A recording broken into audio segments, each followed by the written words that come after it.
Okay, good. So Ben. Yes. Why do you care about the demand for engineers? It's both important to my career prospects, and I think it's probably good for the economy as well. Audrey. I would also say as an engineer, it would be nice if there was a demand for them, but also I think engineering shows that there's a lot of innovation going on, and so if there's no demand for engineers, something's really wrong with the country in that there's no progress or innovation being. Yeah, both good observations. So why do you care about the supply for engineers? Would you be happy if the supply doubled? Well, yeah, of course, because then that would mean why do you care about the supply of engineers? As in, like, how many engineers there are? How many engineers are graduating per year? Well, I guess that would mean creating new job opportunities, right? If there are, it has to correlate to how many jobs there are available to the number of engineers that are graduating. So if the supply is really high but the job opportunities are low, I don't know if that's beneficial to engineers and such. But on the other hand, if... So how many engineers do graduate each year in the U.S.? Anybody have a rough idea? 1,000? I don't know. It's about 50,000. How many graduate in China? 500,000? Would you like it if a million, China upped its engineering graduates to 1 million per year? Probably not, right? Yeah, less job opportunities for me. And probably, if there were an opportunity, it would do what? Pay more or less? Paid less, right? So this is the question of supply and demand. So what about a company? Why does a company care about the demand for its products and services? It tells them how much they need to supply. Well, it gives them what? An opportunity, right? If demand goes up, what do you think is going to happen? Oh, the price goes down. They'll be able to what? Raise their price if they don't want to produce any more, or if they want to produce more, they can sell more at the current price, right? So why does a company care about the supply of similar products? To meet with the demand? It may what? Take some sales away from them, right? Or it may force them to do what? Lower their prices in order to compete. So this is the notion of supply and demand. Has anybody here ever seen this before? Is this because you were a victim of an economics course, or was that, Nate, where it happened? Yes, it was. Okay, so tell me about that demand curve. What is it? What's your sort of shorthand version of that? So the demand curve says that at high prices, you would expect there to be a smaller quantity of demand. So it's what? Downward sloping, Downward right? slope, yeah. As the price goes up, the demand goes down. All right? So here's demand. So there's the supply curve. What does the supply curve say? Upward sloping. So an increase in price, you would see suppliers want to have an increased quantity. They'd be more willing to provide it, right? And what we're interested here is what the intersection of supply and demand, whether it be engineers or whether it be a product or a service that the company offers, okay, whether we choose to talk about it in this way, we are interested in the supply and demand, right, as for our own professional good as well as for companies' good. And if demand goes up, what happens? Price goes up. Price goes up, and what? Price went up, but what else happened?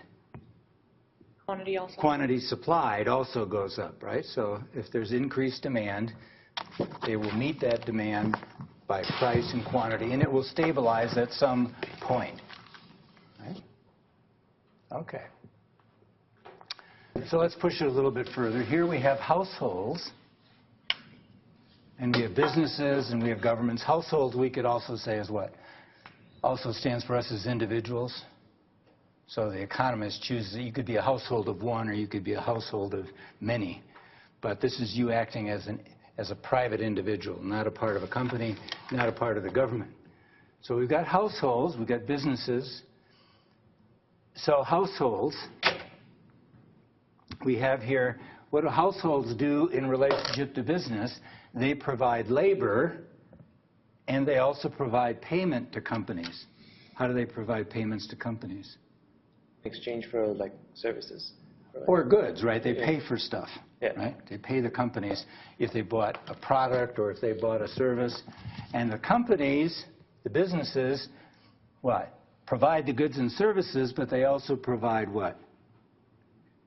Income. We would call that, what would be another word for income here? Jobs, right? They provide employment, right? So there's this relationship between individuals and businesses. Right? Let's add government into it. Now, we have government here.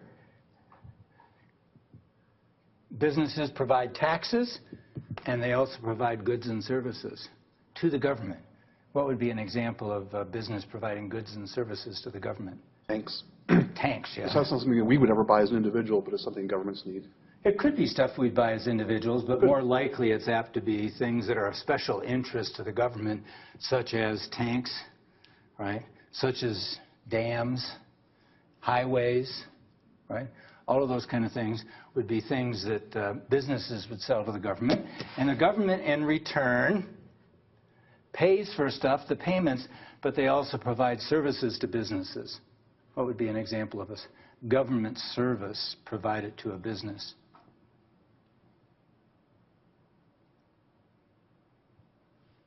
Does the government do anything for the business? Yes.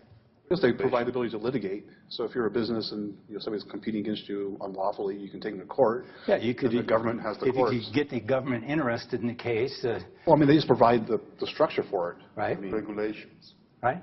Regulations. Regulations. Right? Although the business may or may not consider that a positive thing, but they clearly do impose regulations, right? Many, many feet tall. And then we've got government and households providing services and providing income. How does the government provide income to households? Your what? Social Security. Social Security. also, people are employed by the government. If you're so on it's jobs again. you employ people. What about unemployment payments? Oh, yeah. Right? We'll actually give money to people who are not working, right? And households provide the government's favorite thing, which is taxes, and they may actually provide labor to the government if they work for the government. Right? So we've got this complex relationship going on with those three entities. So let's just take a second and, by the way, this is all going to become relevant here, so hang on.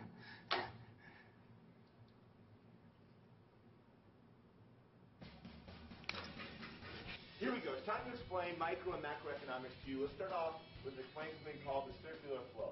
This is something you learned in class. You probably don't even remember it, but this explains everything you're going to learn in microeconomics, and it helps you a lot with what you're going to understand in macroeconomics. Here it is. There's only three entities in the economy. That's it. We're talking about a free market system, assuming you know what that is. Free market system, there's businesses, there's individuals, you and me, and then there's the government. That's it. Three entities. That's all. Would you get that? Perfect. Now, there's two different things. There's the product market and the resource market.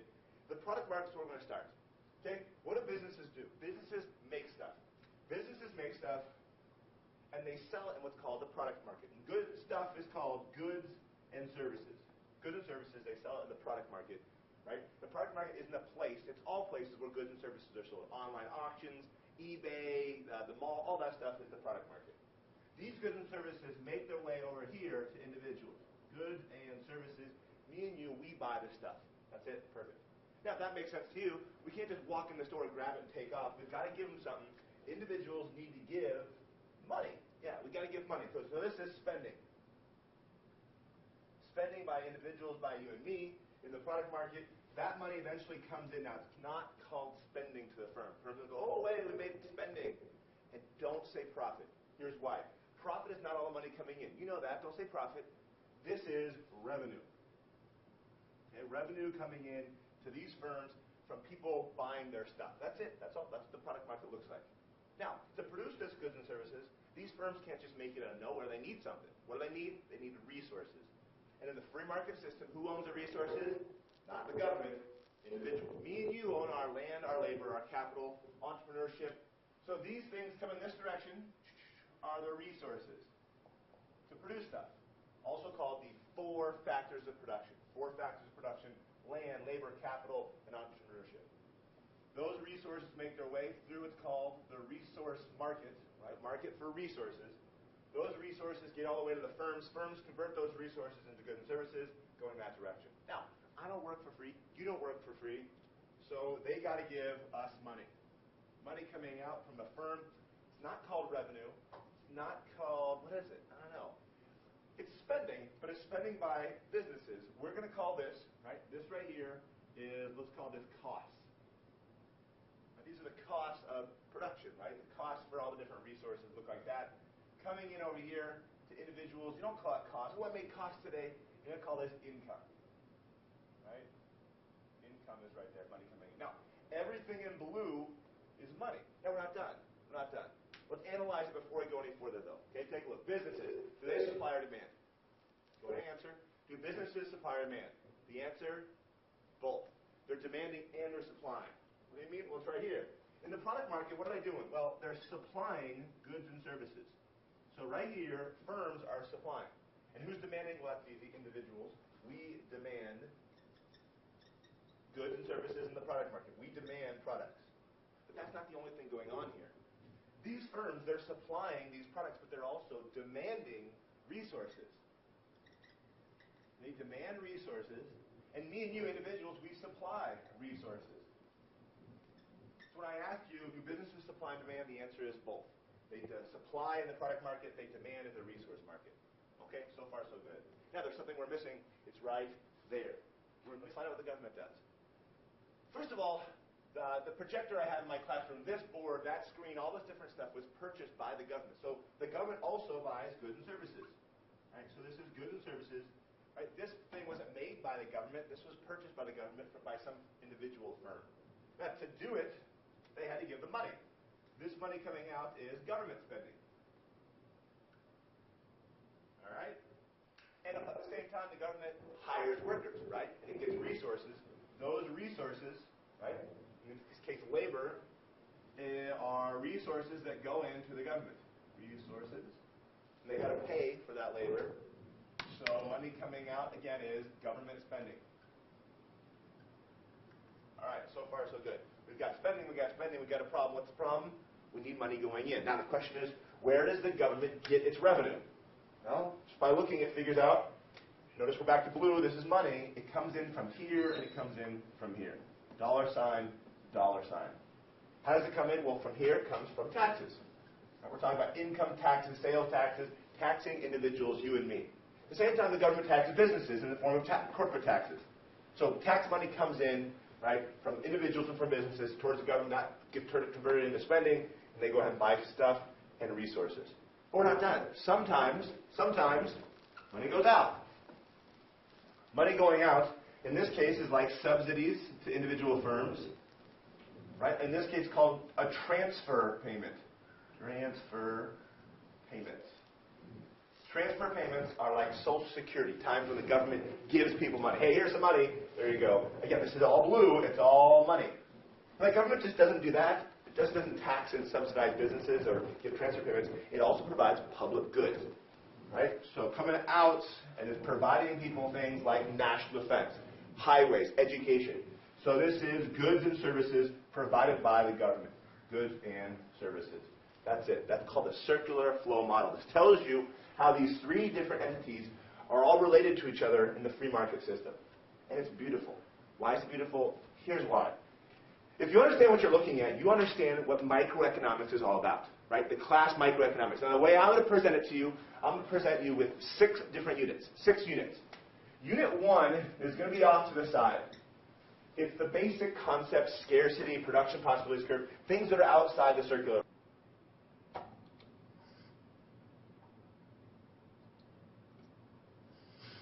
So I've just saved you from a course in a semester-long course in microeconomics, okay?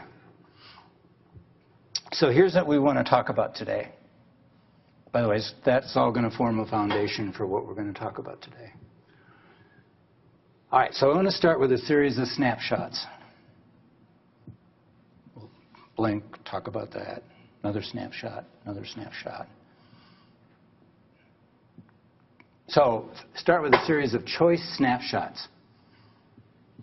Start with a hungry person.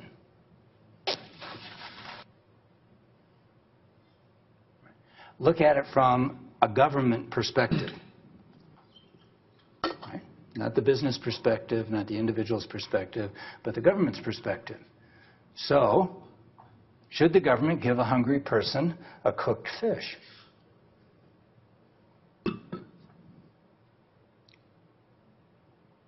Yes, for short term. For sure. I think you said, did you say for short time or for sure? For short time. Oh, for a short time. Yes, sure for short time. What short time? Like at least to get them off the ground and then think about the long term. So if they've lost, they don't have a job or something, or if Yeah, they're get them off handicapped the or something and can't work, so you could actually see serving them a nice hot meal. For Right? the short time, yes. Yeah, okay, sure. Anybody else on the give them a cooked fish? I think in theory that makes a lot of sense, but I think where it starts to become hard is that the government, you know, like in a family that makes a lot of sense, right? Mm-hmm. If your kid can't quite find a job, you help them out till they find one, and that works because you have a unit of 4, 5, 6 people. But the government's in charge of billions of people, so that if you consider the government mom and dad, they don't actually know. Are you really working hard and trying to find a job, or are you just wanting mom and dad to help you out? And I think that's when it becomes hard, because some of those people would take that cooked fish and really use it and put it to good use and work really hard and then learn how to cook their own fish. But some of them are going to just say, oh, well, they're giving me cooked fish, I'm going to just keep taking it and not, go back. So I think the short term is a really good point, and it's hard to figure out, well, what does short term mean? Because it's different for different people. So I live up in Summit County, up in ski country, and every Wednesday night when I go home, I go by something called the Elks Lodge, okay? And on Wednesday night, a group in Summit County provides free meals. There's no means test. There's just come. And the parking lot is overflowing, right? So, good idea? If that's a private entity doing that, then that's their choice. So what about that with the government doing that? Then the government's making the choice for one area of people, for all people, and they're taking that money from people that they don't know what their circumstances are. In the form of taxes. They Right. took taxes, right? Right. So anybody here think it's a good idea would be a good idea for the government? By the way, I don't know who funds it. Let's just suppose for the moment it's the government that funds it. Still a good idea? Are there a lot of people probably who are hungry on Wednesday nights and who may not have a lot of resources? Yeah, it's an expensive area to live in, and there are people coming in. Well, if it makes sense for Wednesday night, how about Thursday night, Friday night, Saturday night, Sunday night? And how do you know that the people that are showing up are actually hungry and not just, oh, free food? Because I have money to Food and purchase. friendships and other stuff, right? Yeah. So now we'd have to start checking people, right? At some point we'd sort of say, hey, if we're going to offer this, maybe it should only be to people who need the help, right? Or who need the social function. Okay. What about giving a hungry person a raw fish? Would that be better? You're still catching the fish for him, though. Yeah. You're making them work a little No, but bit. is it better than giving a cooked fish? Probably less work, but I'd rather teach him how to fish. I mean, how the saying goes. Yeah. I think if we're pretending to be government, I don't think it would necessarily make a difference, because if the government's concerned with spending, they're spending the same amount. Well, I guess you could argue that they're using more resources to cook it and give it than they are to give it raw. So it saves them a little bit to give And it it raw. depends. So what's a better way than giving a man a fish, whether it's cooked or not cooked? Teaching him, What? teaching him how to fish. Teaching him how to fish, right? Where do we do that? Education is certainly one of the places we do that, right? Right? So the government is teaching you how to fish inside this institution, right? At least is how the government comes up with the best way I think you can do that, right? So what? In part, we're teaching you how to fish for a job, right? How to fish for a career, all those kind of things, all right? So teaching them to fish might be a better idea. What's better than teaching them how to fish?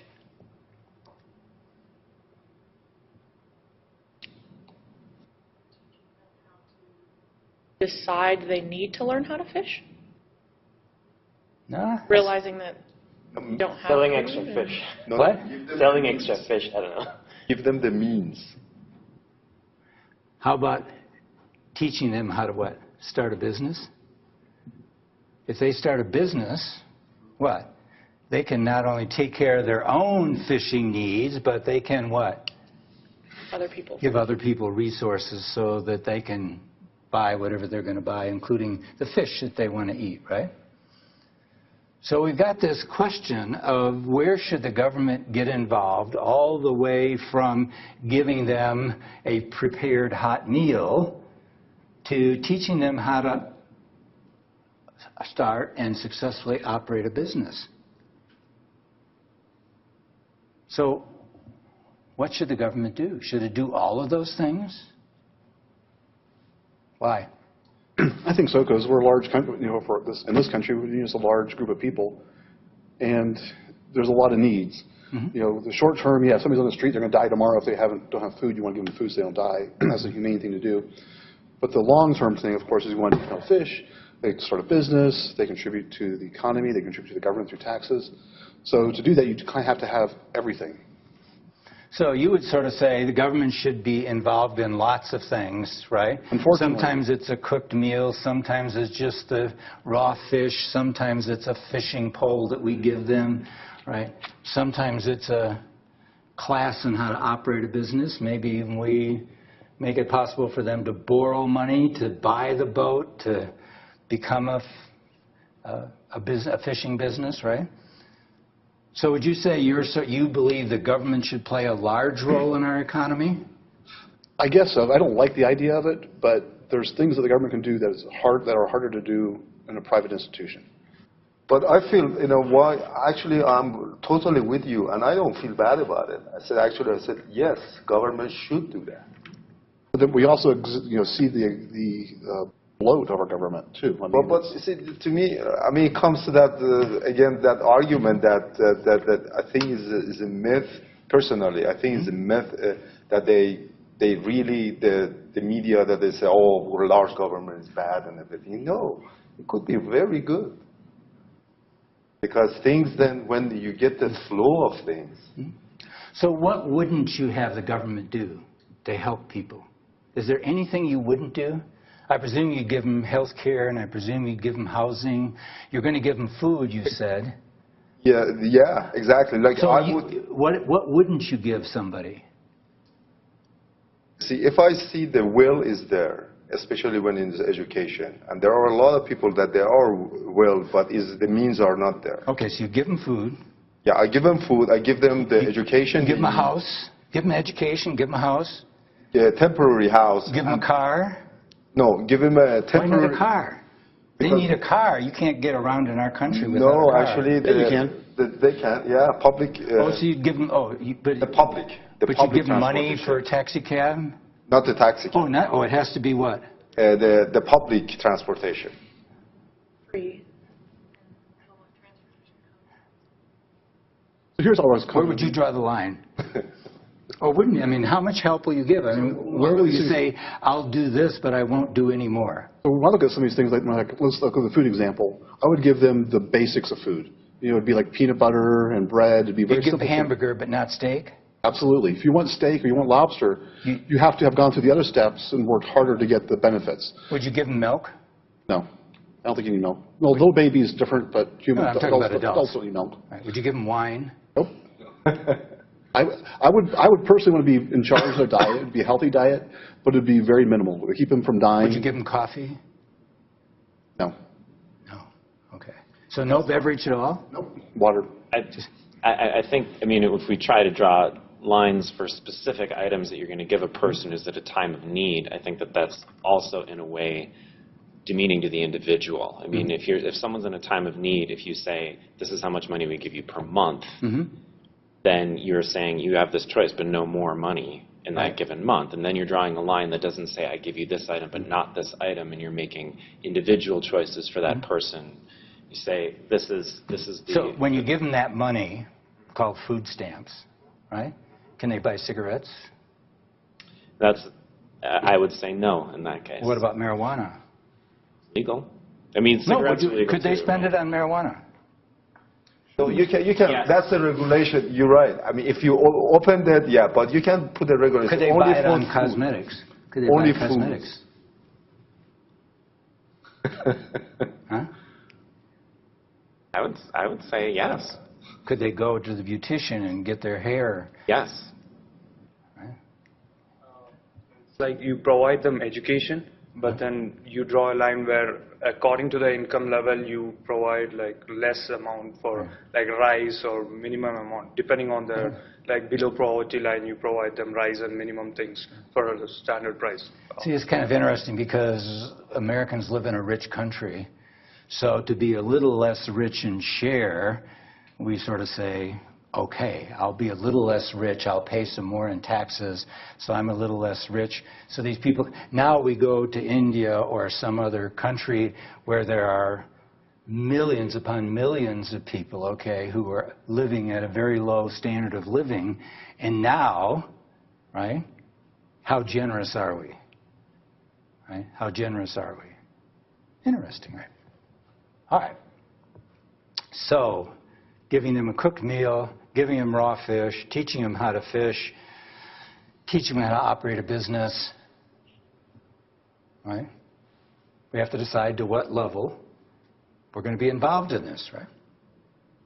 By the way, we're going to talk about not just countries, but we're also going to talk about companies, right? So should companies give their workers a hot meal?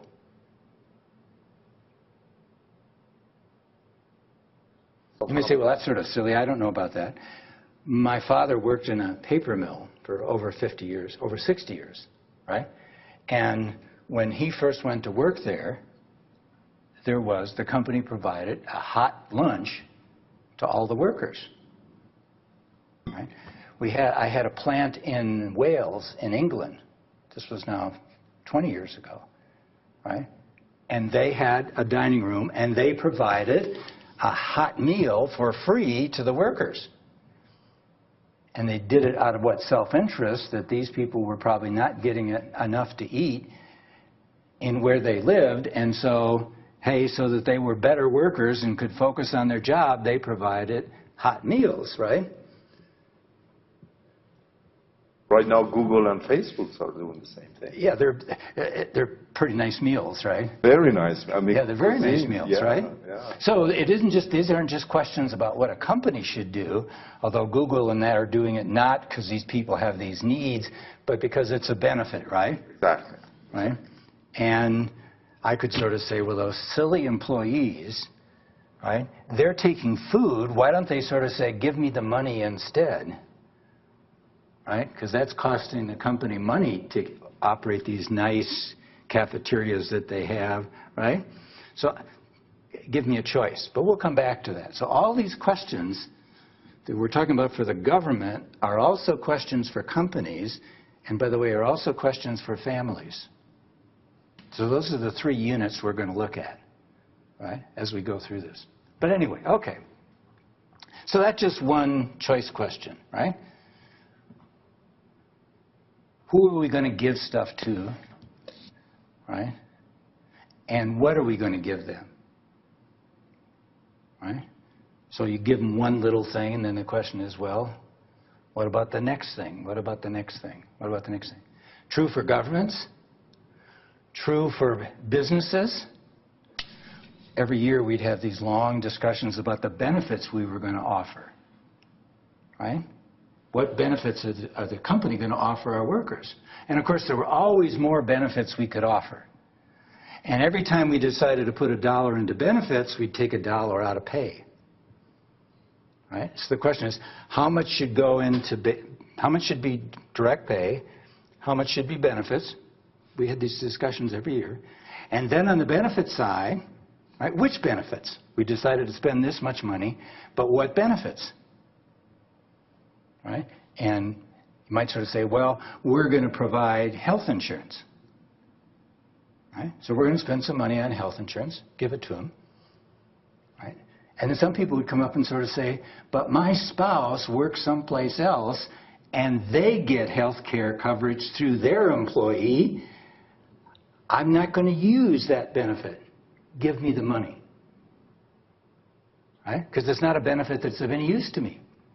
Or your employer may help pay for your education here. And somebody may sort of say, I've already got all the education I want. Give me that same amount of money in cash. Right? So now we're into this question of what should we give and how much should we give. All right. So expectations and empathy. New snapshot. Right? New snapshot. So is it better? We're talking now about household. How many of you have a family? Anybody? Well, you come from a family, right? You come from a family. In your family, were there high expectations for you? Did your parents expect a lot of you? Studying, chores, your behavior, right? Did they have high standards? So that's one possibility. Another possibility is high empathy. Right? Wayne is pretty young. Pushing that lawnmower on a hot day, that's really expecting a lot of somebody who's 16 years old, right? To mow the lawn, or what? Susie is only 3 years old. Pick up her room. That's asking. Or do the dishes, right? All those chores. So the question is, as you operate a household, do you have high expectations? In other words, do you lean towards high expectations? By the way, that was my parents, right? Particularly my dad, right? Versus high empathy, and my mother represented more the empathy side. I could find a way to skip making the bed, okay, or not doing the dishes, right? If I wanted to get out of it, I'd go see Mom. I certainly wouldn't go see Dad, right? So they had a nice mix between them of both expectations and high empathy. Everybody understand the trade-off? No. Yeah. So now what about... I don't see those two things as opposite sides of the same scale, necessarily. Well, let's put it in business. Should you have high expectations for your employees? I mean, this is when we start. This is what I'm expecting of you. This is what I expect in dress, right? So you're for high expectations? What about high empathy? Hey, somebody just sort of said, I didn't feel quite right this morning, so I decided to not come in. Or, I just don't feel like working today. I have days like that. If you're, as a manager, are you going to be empathetic? If they can come up with a good reason, are you going to be empathetic? Or are you going to sort of say, hey, this is the standard, this is the expectation, meet it? What's going to be your style? More on the high expectations or more empathy? Expectations. You need both, but it needs to be set and then same for everyone. So, if you're having heart surgery and you say, sorry, you didn't come into work, you're fired, Mm-hmm. no one's going to work for you. You're going to lose your business. Right. So you need to have a certain amount of empathy, but at the same time, it can't, it needs to be the same for all the employees. It can't be, well, I like you and you have a cold, so you're fine. I don't like you and you're having heart surgery, so you're fired. There needs to be some kind of company policy that says, and I think that's what businesses try and do with, okay, sick days. Use them for whatever you want. If you're going to fritter them away on didn't want to go to work today, then know that if you need heart surgery, that's your fault. So I think a lot of people would agree with that. Now suppose that a woman is working for you and she sort of says, one of my kids isn't feeling well. Can I take the day off? Calls up. Would you give her the day off? Depends on the company policy. So No, I mean, if you were the company, yeah, in other words, you got to make the decision. Would you say, I understand you've got responsibilities outside of work. Yeah, I would off. probably, if I was the business owner or the business, Right. whoever was in charge, I think I would run it in such a way that, yes, everyone's lives are different, so you can do that. There are a certain amount of, I would give everyone a certain amount of time off. So, 3 weeks, 4 weeks, a year, whatever it is. And you No, but spend it suppose on now what this you is want. beyond that. In other words, beyond that. So they've used up their time off, okay? Yeah. And now they come to you. And the Well, woman I think comes the to- fair thing to do would be to make them take a pay cut for it, because otherwise you're going to have people saying, my child's sick, and they're going to just go fritter that time away doing whatever they want, and now your expectations are gone. So now Nate, a guy comes in and he sort of says, hey, my boy is in Cub Scouts and they're going on a camping trip, and I want to go with him. I'll be gone for a couple of days, okay? Would you say okay? What kind of notice, and does it fall within their allowed time off? Yes, presume it's outside of that. Assume it's outside of that? Yeah, in other words, they've used up their days already. Would you? No, I wouldn't. Keith? Something like that can actually be planned ahead of time. And if they knew ahead of time, they should have planned it as part of their time off. But a child being sick is something you can't plan for. Okay. So Amazon, wrestling big ideas in a bruising workplace. How far it can push white-collar workers to get them to achieve ever-expanding ambitions. So Amazon has high expectations for employees. High expectations. On Monday mornings, fresh recruits line up for an orientation intended to catapult them into Amazon's way of working. They're told to forget the poor habits they learned at other jobs. When they hit the wall, in other words, I can't take any more of this, I just can't get it done, there's only one solution: find a way to do it. Right? Climb the wall.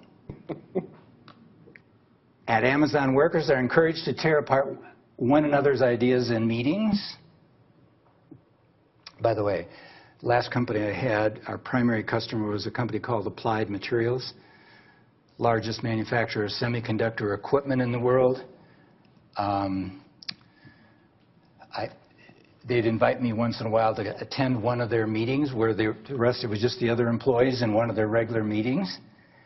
And let me tell you, it was an experience, right? Somebody would raise their hand and make a point.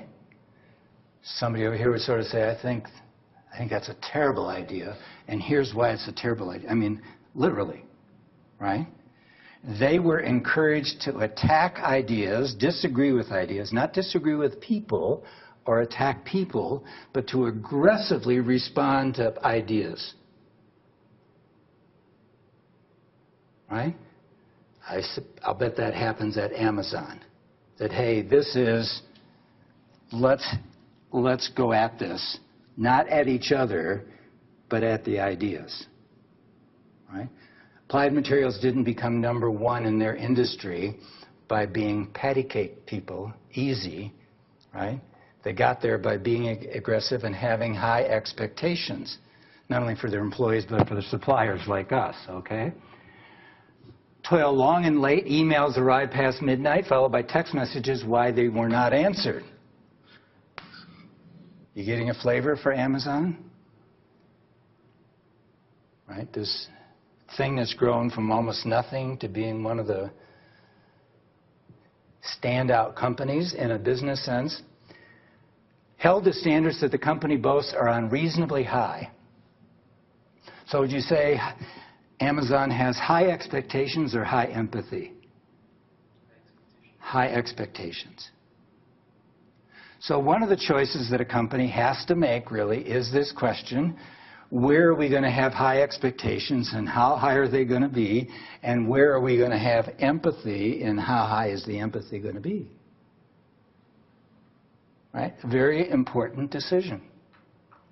And remember, this is all voluntary, right? You can, people who don't like Amazon's way of doing things can do what? Leave. Can leave. They're free to do that. This is not forced labor. Now, is Amazon wise in having this high expectation culture? Was Applied Materials, okay, wise for having a high expectation culture? Can't answer that, but clearly they do perform, right, as a company. By the way, who benefits if they perform at a high level? Customers. Great products come out of there, great services, right? Who else benefits?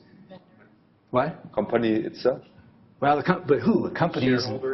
Shareholders, yeah. right, can benefit from that. Who else can benefit? Vendors or suppliers. Suppliers. There's at least one other group.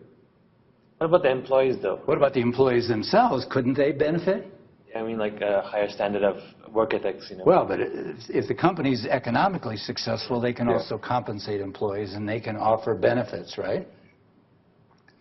Right? And job security, in other words, if you can perform at the level they want you to perform, you're probably not worried about the company going out of business. So I'm not trying to sell high expectations. I'm just trying to get you to see some of the sort of choices that we face, right? The choices that we face. Phone directory instructs colleagues on how to send secret feedback to one another's bosses.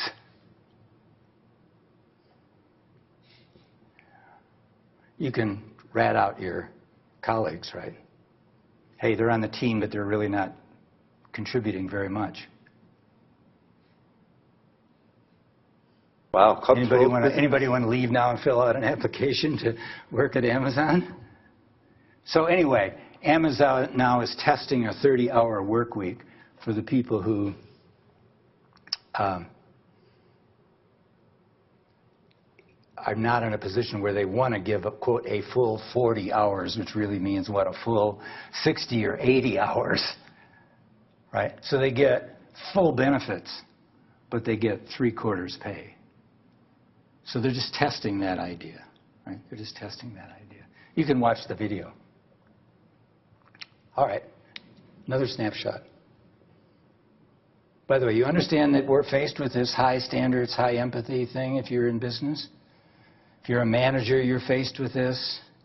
Everybody's going to come with a situation they're facing, and right, they're going to want some help from you, and you're going to have to also say, how much do you expect of people? Do you sort of honor formally or informally a sort of 40-hour workload, or do you sort of say, this is what needs to get done? You do this, you do this, you do this, and if that takes 60 hours, right? And you're an exempt employee. Exempt employee means what? You don't have to be paid overtime, right? So how are you going to manage? Are you going to manage, I presume, with some combination of high expectations in these areas and high empathy in these situations? But in which areas are you going to have high expectations, and in which areas are you going to have high empathy? That's true of you as an individual manager. It's true of a company, right? True of a company. Important choice. If you have high empathy, do you think there will be some people who will take advantage of that? You better believe it, right? If you have high expectations, do you think you'll lose some good people? Yes, right? So each of these have their benefits, each of these have their costs. All right, let's talk about now and when. Business. Today's challenges, like this is what we need to get done today, this week. That's where I'm going to focus my attention, on performing well, getting done what needs to get done today. An alternative to that is tomorrow's possibilities. How much time and effort are we going to look at preparing for the future? You could focus entirely upon today's activities, or you could take some of that time and attention of you and your employees and focus on other possibilities. So what's the right mix? Well, we know in technology industries there better be, a pretty significant proportion of time of some people on what are we going to sell in the future. That time could have been spent on doing a better job of what we do today. So how do we make that choice about where to put our effort? Right? In my last company, I spent all of my time, almost all of my time, doing two things. One, being available and being visible to and talking to employees. Not through the management structure, but just wandering around and talking to them.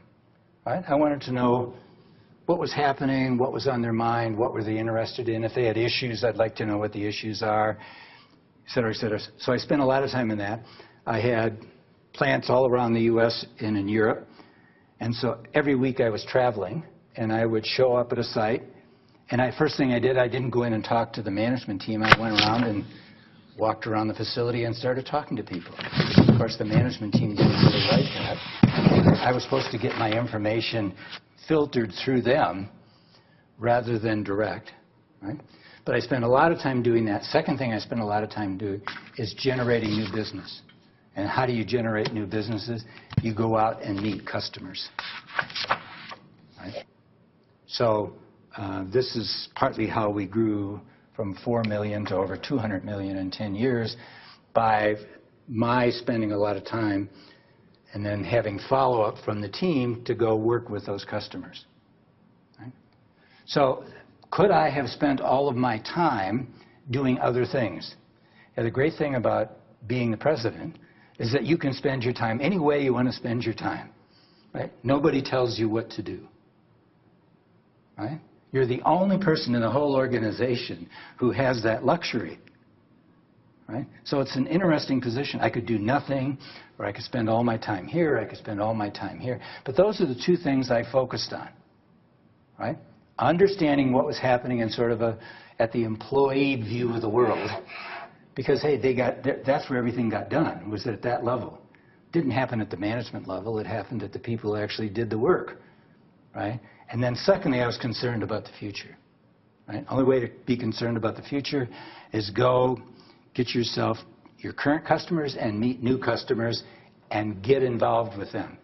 That they're glad to see you, they know you, you can pick up a phone, you can do anything, whatever you have to do, that you have access to those customers at the highest possible level. Right? Talked about my major customer. This is a $12 billion company.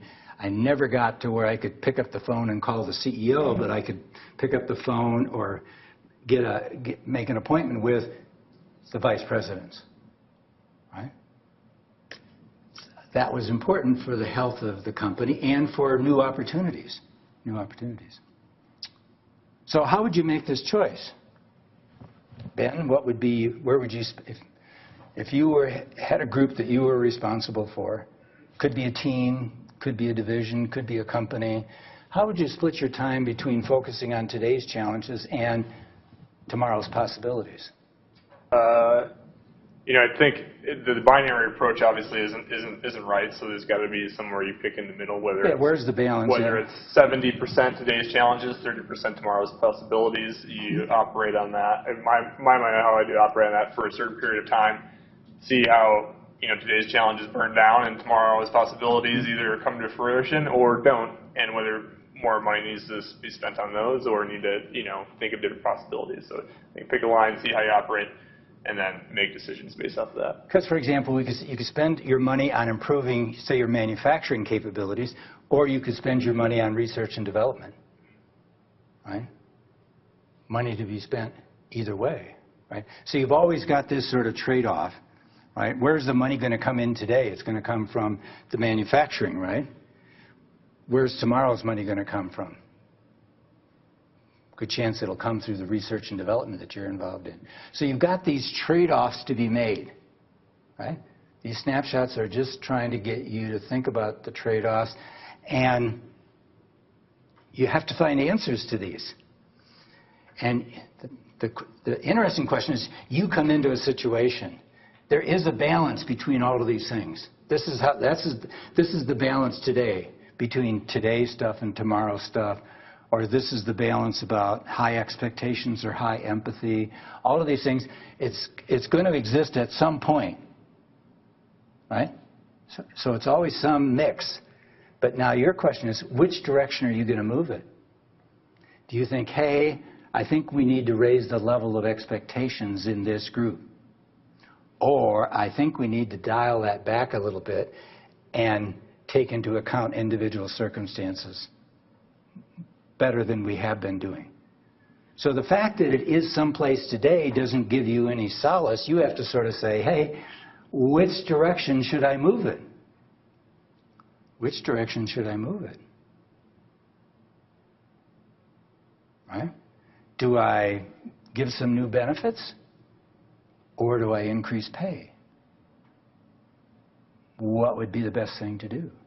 Today, the mix is this. Right? We put about 30 or 35% of our money into benefits. Pretty high percentage. For a lot of companies, it's about 25%. Right?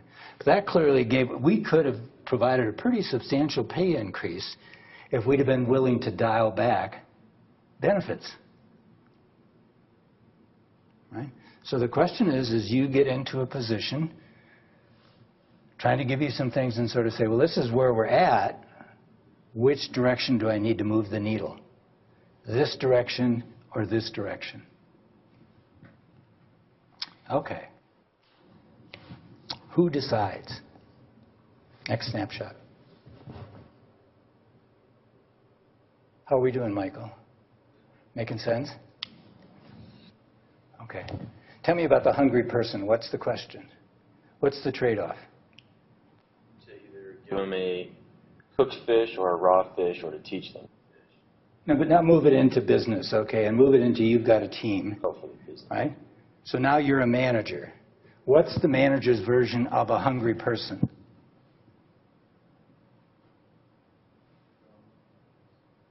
Someone who really, like, I guess, their performance on whether you want to just, I guess, coach them along, like, the whole way, kind of just giving them a fish every day, saying, okay, here's what you do, here's what you do. Mm-hmm. You want to kind of set them on their own direction and kind of get them motivated to do the work on their own, in that sense. All right, so Nate, what would be, if you're in a management position, what would be the hungry person question? Hungry person question? Yeah, as a manager. Yeah, you're going to have a spectrum of people potentially working for you with various levels of need when it comes to assistance to achieve performance and contribute. Good. I agree with you so far, yeah. Yeah, so the question is, to what degree do you help the people with the greatest need in order to get them into a position to contribute the most? So suppose they need some training. Would you provide them some training? I think as a manager, you have to weigh what you see as the potential future contribution of that person. And if you see them as being having potential for great contribution, then investing in their education is a sound investment. So might you reimburse them for a degree program in engineering management? Yes, if you see potential in that person to be contributing to the company's performance, if they have that degree, then yeah, that's a sound investment. So now suppose so you're helping a hungry person. It's directly related to the company performance, okay, so they graduate in the spring, and that summer they go work someplace else. Right. Right? Right. No, it would have to come with stipulations. Okay, so thered have to be some stipulations. Yeah. Right. Yeah, then you would have to come back and work for the company for a set amount of time that's proportional to the investment they made in you. All right, so now, so a detail. All right. So now you've got an employee who sort of says, I understand I've got to get my work done, okay, but I need flexible hours, right? I'll give you the 40 hours each week, but let me, right, do it that fits my circumstance. Some days I'll be in the office, some days I won't be in the office, some days I'll work at night rather than during the day, but would you say to them, hey, I understand that's a need, you're still going to get the job done, but why not? I think you should maintain a record in where you work, and there should be some rules. But they said, hey, I'll actually do better work if you let me do it this way. Yes. No. It depends on the needs of the business. If I was the manager, and even in the other empathy expectation scenario, if someone wants to take off, I mean, you're responsible for getting a certain amount of work done, and maybe we need someone at night. This happened that exact scenario happened at our work the other day, and it said, great, works for everyone. Right. Yeah, actually, where my sister worked before at IBM, that was the exact scenario. Yeah. So she was in India, and then during the day it's nighttime in America, and all her clients were American. So they were like flexible hours. As long as you meet the target, that's okay. So yeah, I'd say it depends upon like the situation. So if you give that option to one person, would you give it to all of them? Again, that depends upon like if you're just doing like your office work from like 9 to 5, that's different. But I mean, obviously this is included in office work, but meeting with clients and getting work done so that your client according to your client's needs, there's a difference. Like meeting up with people in Japan or like in different countries, that's according to their specifications, not according to the employees. So I guess it actually depends upon the client, not the employee, to a certain extent. Okay, so expectations and empathy. Keith, what's the manager's equivalent of that? What's the issue? We're trying to get something done at work on some type of timeline. And so, I mean, it's nice, like the Amazon example was interesting, but it seemed a little too large. Because this is a big company, granted. But if you have to do something by tomorrow, and the person calls up with their sick kid today, and they're the person that does that thing to deliver tomorrow, you have to be hard and say, no, you can't take care of your sick kid. Have your mom do it. Find a solution. Take some special daycare. I'm sorry. Had this happened, tomorrow after you've done this thing, would have been no problem. So you always have to balance, I think, expectation and empathy. You want to have, reasonably high goals for people, but you want to be flexible. And then depending on how big your team is, of course, you could figure out, like, is this person playing me? I mean, are they always having a sick kid?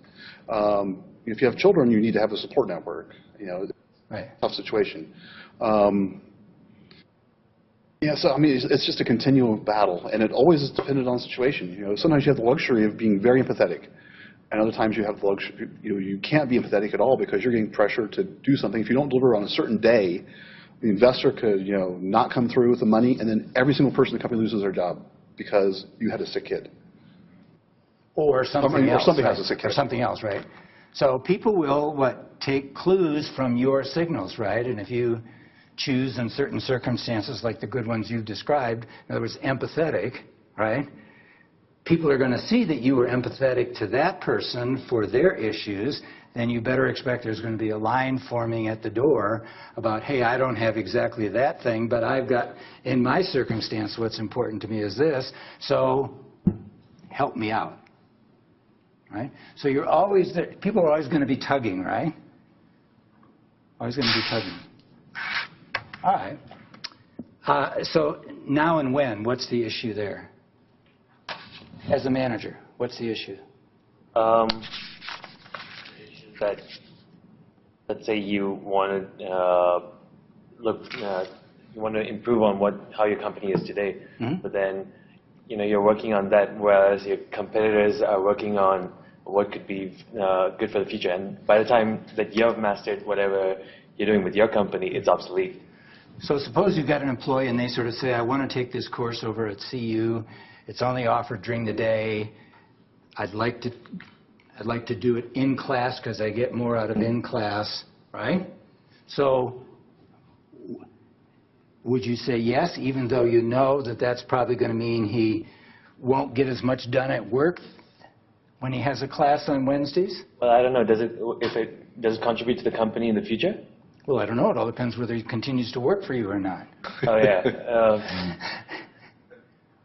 Yeah, I mean, like if well, I had a friend back in Dubai where she just graduated and then her company paid for her master's. Yeah. But then she has to work for another 5 years at the company. Right. So if there are situations like that, then yes, obviously, because then it's an asset to me in the future.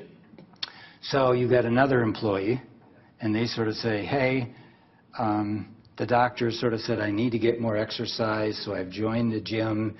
Okay, the best time to go to the gym is during the day when there aren't very many people there, not at the beginning, not at the end of the day, but during the day, right? Yeah. So would you mind if I took an hour off during the day and went over to the gym?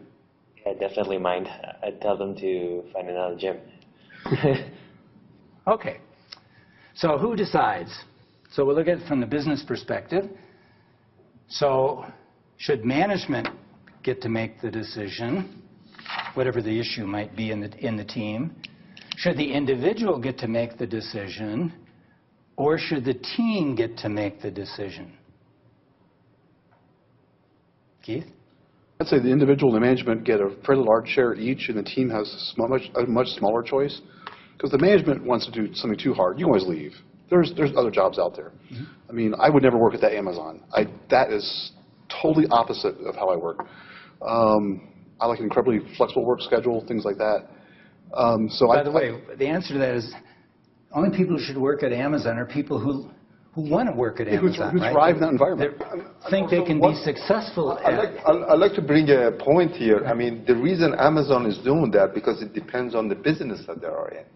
Time is everything for Amazon. And that's why they need to have a high expectation. Just because you cannot tell the customer, oh, sorry, because of this person, you cannot get your shipment today. It's tomorrow. But when you are in the other businesses, like what? Like healthcare, that's when all the focus is the benefit for the patients. No, but so you're in healthcare and you sort of say, well, we realize you need this operation, but we're not going to be able to get to you for 2 months. Right? Isn't timeliness important in healthcare? Oh, it is, but yes. When I call up my doctor and I say I need an appointment, and they sort of say, well, the next appointment we have is next month, right? So when I don't feel well or I've got a medical problem, I would like people to deal with it now, right? Yeah. So I don't know that medical is a very good example of it can wait, right? Oh, no. Okay. Well, give me another example. No, actually, you misunderstood what I'm trying to say. What I'm trying to say is, in Amazon, it is high expectation because the business needs it. Right. Basically, in healthcare or medical device industry, empathy is more needed. That's what I'm... Empathy towards the employees? Employees towards employees because it eventually triggers down to the patients. So because of the empathy to the patients, you want to get. Right. Okay, I'll give you an example. Good example regarding that a medical device that I can go tomorrow to the market, but that's let's just say I'm throwing this number like 70% of what we wanted to do. Mm-hmm. But if we waited a little bit, right? Like another 2 or 3 months, we can make it better, and then we can encompass more patients, so to speak. So you're in the medical device industry, right? So suppose you're the manager, and you sort of say, hey, I've been pushing the people pretty hard, right? I need to back off a little bit. And you realize that what that probably means is it's going to delay by 2 months shipping the product, right? Because I've been pushing them really hard. So you're sort of saying, hey, in the medical device industry, hey, missing a shipping date, not a big issue. Actually, on the contrary. Oh, so would you push people to hit the shipping date? Yeah, because the empathy for the patients, yeah. Oh, okay, so empathy for patients, but not for employees. But again, it's not a black and white. So well, of course it is. You go one direction or the other. That's true. As soon as you make a decision, you've gone one way or the other. If you sort of say, back off because the employees, they're getting burnt out, okay, they can't keep this up, right? Okay, as soon as you do that, you sort of said, I'm going to take employee welfare ahead of, in this narrow situation, ahead of patient welfare. Because every day that's delayed getting out there, they're not going to have the benefit of this new technology, right? You can't escape that you're making a decision, right? You can't escape it. All I'm trying to do is make you aware that you're making this decision, and I can't give you an answer to it, but good management begins with understanding what is the dilemma. What is the dilemma? What am I trading off here? Right? That's what you're paid to do. Right? I'm going to be high standards versus empathy. This is the issue. Should this be high standards or should this be empathy? Right? So you're going to get to make that decision. Right? So, and a lot of people aren't even aware that they're making it. They just have always decided it this way. So without thinking, they just do it this way because that's how I've always done it, or because this is how the company does it, right? But why is this the right answer? Shouldn't you spend some time thinking about that? What are the consequences of this versus going this direction, right? This is sort of becoming a thinking manager. Right, to understand these dilemmas, to understand these trade-offs. So here we've got who decides, right, and they could be linked in some way. So here, how best to do a given task. Should the individual get to decide that? Should management get to decide that? Or should the team get to decide that? Well, the one that may seem the most far outlandish is what? The team. But often teams are working on things that eventually have to fit together, right? At a minimum, they sort of have to get done at the same time, right? So there's relationships among the team. So should the team have some say in how things get done? I see one shaking head back there. Should management have some say in how things get done? Should the individual have some say in that? Interesting. Toyota. We'll talk some more about Toyota later in the course. But Toyota's mantra, pretty successful company. They're not doing too bad, right? Not doing too bad. So their mantra is have a process. In other words, the way you do something. If you're going to do it, this is how you do it. Right? Follow the process. Right? And then improve the process. So that's their mantra, right? So you go to work for a Toyota someplace, and let's just make it even tougher. You go as a manager, right? Do you, as a manager, get to decide how you conduct business in your department? The answer is no. This is how a manager of this department manages the department. Now, in my companies, right, when a new manager came in to replace somebody, they managed that unit in the way that they thought was best, right? So, old manager may have done it this way, involved employees didn't involve, however they decided the team should operate. New manager comes in and says, forget all that, right? This is how we're going to do it. Is that a good business idea? That the new manager should get to decide how the team operates? Toyota would say no. Very clearly they would say no. Keith? Well, it could be a really good thing or it could be really bad. You know, what the previous manager did a poor job at what he was doing, and he had a lot of conflict with his people under him. The new guy might be much better. Mm-hmm. And also that's how you get innovation. And you're talking about management and Toyota. My guess is the manager we're talking about has no role in innovation. But at some point in Toyota, there's an R&D department where there's a lot of individual innovation, a chance to do these things. But when it comes to production, it's a whole different animal than kind of R&D. So remember the mantra, have a process, follow the process, improve the process. The last step, improve the process. Who comes up with the ideas for improving the process? The manager? The engineer?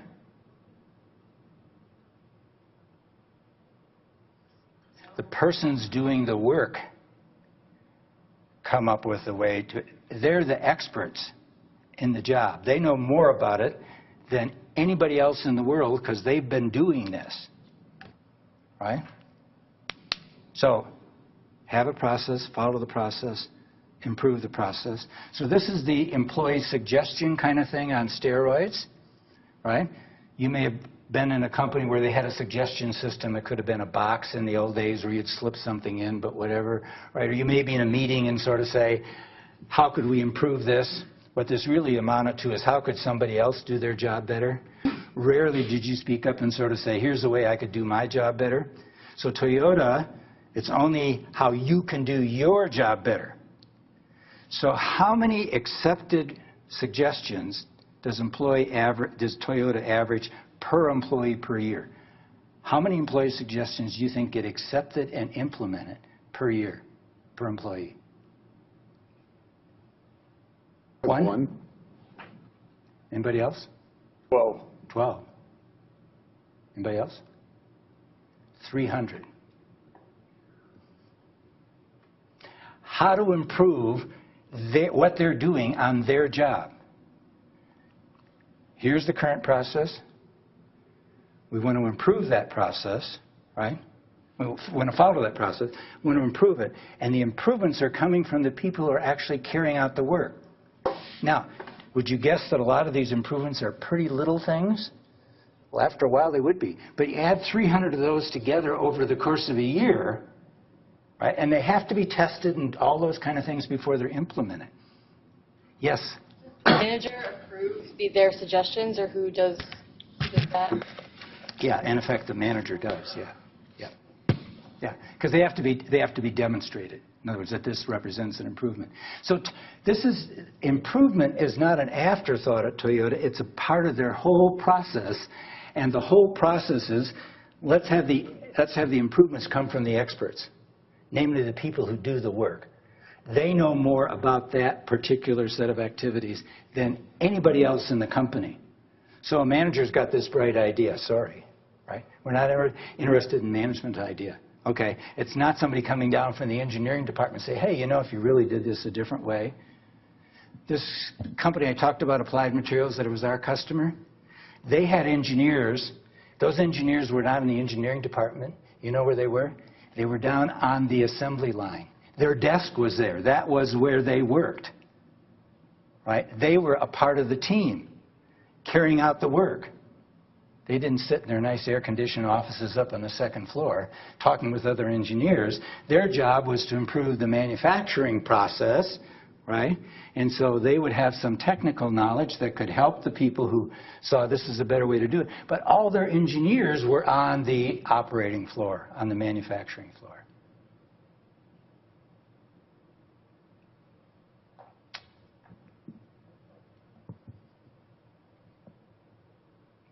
So how best to do a given task? Interesting question, right? You have to think about that. You may sort of say, well, we're going to leave it up to the individual. Right? What's wrong with that? What's wrong with that is when you bring in a new person, right? They're probably going to do it their way. And we start at ground zero. Right? Shouldn't we start and build upon what had been proven, what was a proven process, right? And now make it better. But don't start over. Don't start over. Right? Let's build upon what's been done before. So if you're going to come in and manage a team, first thing I want to understand is how this has been managed. Right? And now if I think there are ways to improve the management of this, because that's my responsibility, then here's an idea I have. Let's test it out. Right? But why start over from ground zero? By the way, Toyota doesn't hire managers from the outside. Right? They want to hire people right out of school. Why? So they don't have to unlearn stuff. If they've worked someplace else, they're going to come in and try to do it the way they did it someplace else. And Toyota's not interested in how they did it someplace else. Toyota's interested in doing it the Toyota way. There's a book called that, right? Toyota Way. And then you coming up with a better way to do it. Different management philosophy, right? Different management philosophy. So, 3 possibilities. Work schedule. Who should decide? I'm not going to give you the answer, but you have, whatever decision you make, it will be some mix between these three possibilities. The boss saying, go do this, go do this. Individual sort of saying, hey, I know what I have to get done this week, this month. I'm going to work on this next. Right? So they decide to a large degree. And then what about a team? If this is really a team effort, then in fact everybody is having an impact on other people. So how does the team get a say in this? Now the simplest thing is either to just sort of say the boss always gets to decide, right? Or the simplest answer is always say, well, the individual gets to decide. Right? But it's going to be some mix of these three things. What about, for example, members of the team? How do members of the team get picked? By the team? Or you'd like to have the team be involved, have some role in it? Yeah, because I actually just went through this week. We're thinking about hiring someone new, and the project manager talked with all of the team members about it, and I think that makes a lot of sense because those team members are also going to be working with that person every day, and they need to make sure that they have the skills, the personality, the traits that are being looked for. Did they get to interview this new person? They got to talk with them throughout the interview process, yeah.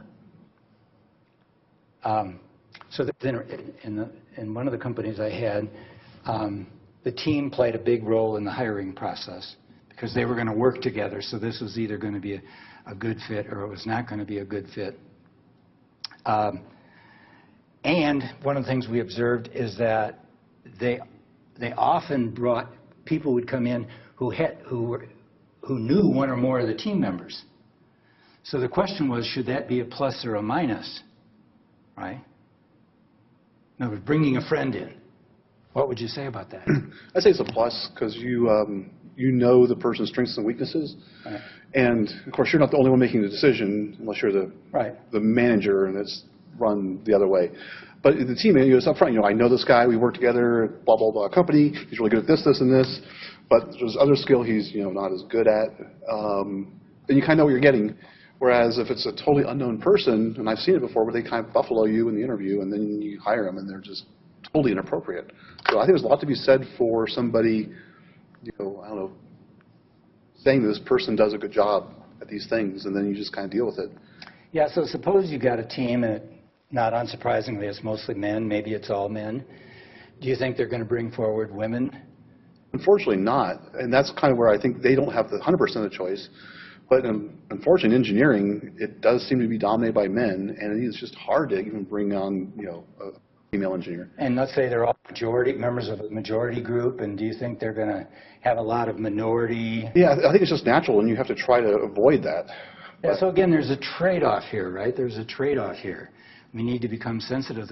Our experience was very much that if they recommended somebody for a position in their group, they were putting their own credibility on the line, and you probably would, and they knew what it takes to succeed in this group. So it was a pretty strong endorsement that somebody would recommend somebody that they had worked with before, right?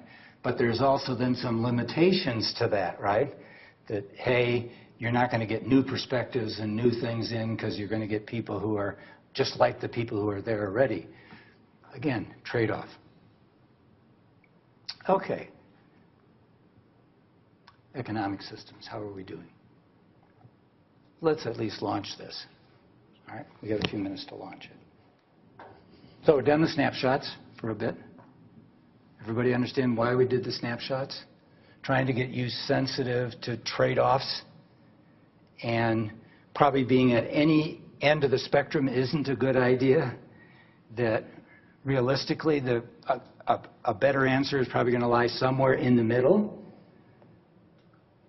But the observation there is today you're someplace in the middle. Should you go one direction or the other on any of these issues? Right? If we're being awfully helpful to our citizens and providing food and education and housing and everything else, right? Do we want to do more of that, or do we want to begin to leave that in their hands? Right? Nice to provide them health care, but do we want to cut back on the pay increase and give them more health care options? Or do we want to leave the health care alone and maybe put all of the increase this year into pay? Right? So what do we do? And even if you're going to give them benefits, you've got the question of which benefits, right? Depending upon which benefits, that'll be of great help to some people and of little help to other people. So if we're going to have benefits, do we want to give them a menu and they can select from that menu that adds up to the bill that you're willing to pay? Or do you want to be proscriptive and sort of say, no, these are the benefits we're going to offer? Right? You don't get any choice. It's in your own best interest, right, for you to have these benefits. Now, the interesting thing about that is you've talked to most employees, and you sort of say, you can either have the money or you can have the benefit. Right? You can either have the money or the benefit. Which do you want? A very large number of people will choose to take the money. You think not? No, you're probably right, but I would choose the benefits. No, so now you're going to manage their life for them, right? You're going to sort of say, your life will be better if I spend some of your money on benefits. I mean, I like my vacations. If I just got the money and had to work 52 weeks a year, I think it'd be awful. No, but you understand, you're now intervening in people's lives and saying, I think you should consume this. I'm not going to give you money to spend on things you think are important. I'm going to give you money in the form of benefits, right? So I had a chairman of our corporation who loved giving benefits, okay? He just, people need educational benefits. They need health benefits. They need housing subsidies. All of this stuff. He just was a generous person, right? Right? And you'd think that people would love him for that, right? And my always question was, I think I can recruit better people if I can pay more, right? A lot of these people don't care if they get to go attend the symphony for free, right? That they get season passes to the symphony. But he says, hey, the symphony is important. It's a cultural part of their life. They would benefit from that, right? So we're going to give them free tickets to the symphony. And I say, God, give me that money so I can recruit people and give them pay. Right? So do you understand that you got these trade-offs, right? And you're going to walk into situations on all of these issues. This is where it's at. You then have to decide, every chance I get, am I going to nudge it one direction or the other? What would be a better answer? That's part of management responsibilities. What direction are we going to go? Somebody had their hand up. Yes. So would it be possible for the employee to choose between benefits or more pay? Is that something reasonable? No, the reason you can't do this is because some of these stupid people will take the money. Okay. No, they'll take the money. I can guarantee you that the majority of people will take the money. Okay. Why does that make them stupid? No, I was just using that in a cynical fashion. Oh, okay. No, I was looking at that from my chairman's perspective. They don't really realize they would be better off having health care coverage, right? They're not wise enough to realize that the health care insurance is better than having that in a paycheck. Right? So we're smarter than they are. We'll tell them what's best for them. Because it's going to be cheaper, right? Well, no, it's not. No, it wasn't cheaper. No. Oh. Same dollars. Oh, I see. Right? I mean, we spent $5,000 per year per employee on health care benefits. Right? We could have given them $5,000 in a paycheck. Right? If you ask a lot of... I'll give you another example. So we had a 401k program. Everybody know what that is? It's a retirement program. You get to decide among choices where that money gets invested. Companies sometimes will match employee contributions to that. So, for example, if the employee puts $1 into that program, then the company will put $1 in. Or if the employee puts $2 in, the company will put $1 in. So it's a matching kind of thing, right? So, and by the way, we matched dollar for dollar up to 6%. So if the employee put in 6%, right, we put in 6%. Where is that company? It does not exist Right? anymore. So that was our matching program. And believe it or not, there were still people who didn't put anything into it. So they got no company match at all.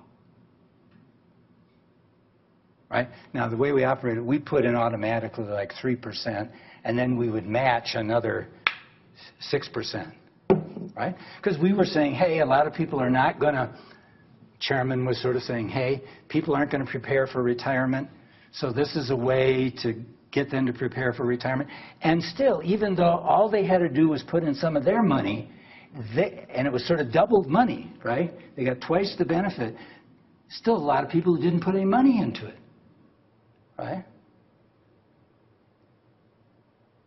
Right? So why did they do that? Well, I don't know.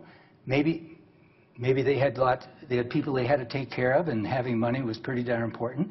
Maybe they needed new fishing boats or new fishing gear. I don't know. But they preferred cash today over benefits. So now, if you're a part of the company that has any benefits, right, you are, in effect, sort of saying, these people will be better off if we force them to take benefits instead of giving them pay. On their behalf, you're saying, right, you're going to be better off if we give you the benefit. Now, that's pretty arrogant, right? But it may also be realistic, right? So what things are you going to force them to consume? Right? What things are you going to force them to consume? Health care? Vacations? Right? What's going to be in education? Right? So you are saying, hey, you're going to be better off if we manage your life for you, and you're going to spend money on this stuff. Yes? Talking that different healthcare works for different people, I mean, someone could take that money and then get a healthcare that works for them, depending on what the company offers. So I feel like it could just be better for people. But the danger is they might not spend it on healthcare. You know, and then you're going to walk in someday and they're going to sort of say, hey, this person has got this health problem, and, you know, the treatment's going to be very, very expensive, and they're going to have to leave because they you know, so, I mean, people are always well motivated. I'm just sort of saying, once you move into management, you're going to get into these kind of trade-offs, right? And I've tried to identify those trade-offs for you. Like, who gets to make the decision? How much what role does the individual play? What role does the team play? What role do you play? These are decisions that you have to make, right? And you start with some answer. And then your question is, how do I improve that answer? How do I improve that answer? Which direction do I go? Some way I get the team to have more say in this, or I leave more of this up to the individual, or I will decide, because I've got the best perspective on the total picture. Right? So in every one of these areas, you got a balance between these considerations. The question is, what do I think would be a better balance? And part of management is recognizing these trade-offs that you're making. Okay, so I yacked on more. So let's take a 5 or 6 minute break here, and we'll get into the next fun part.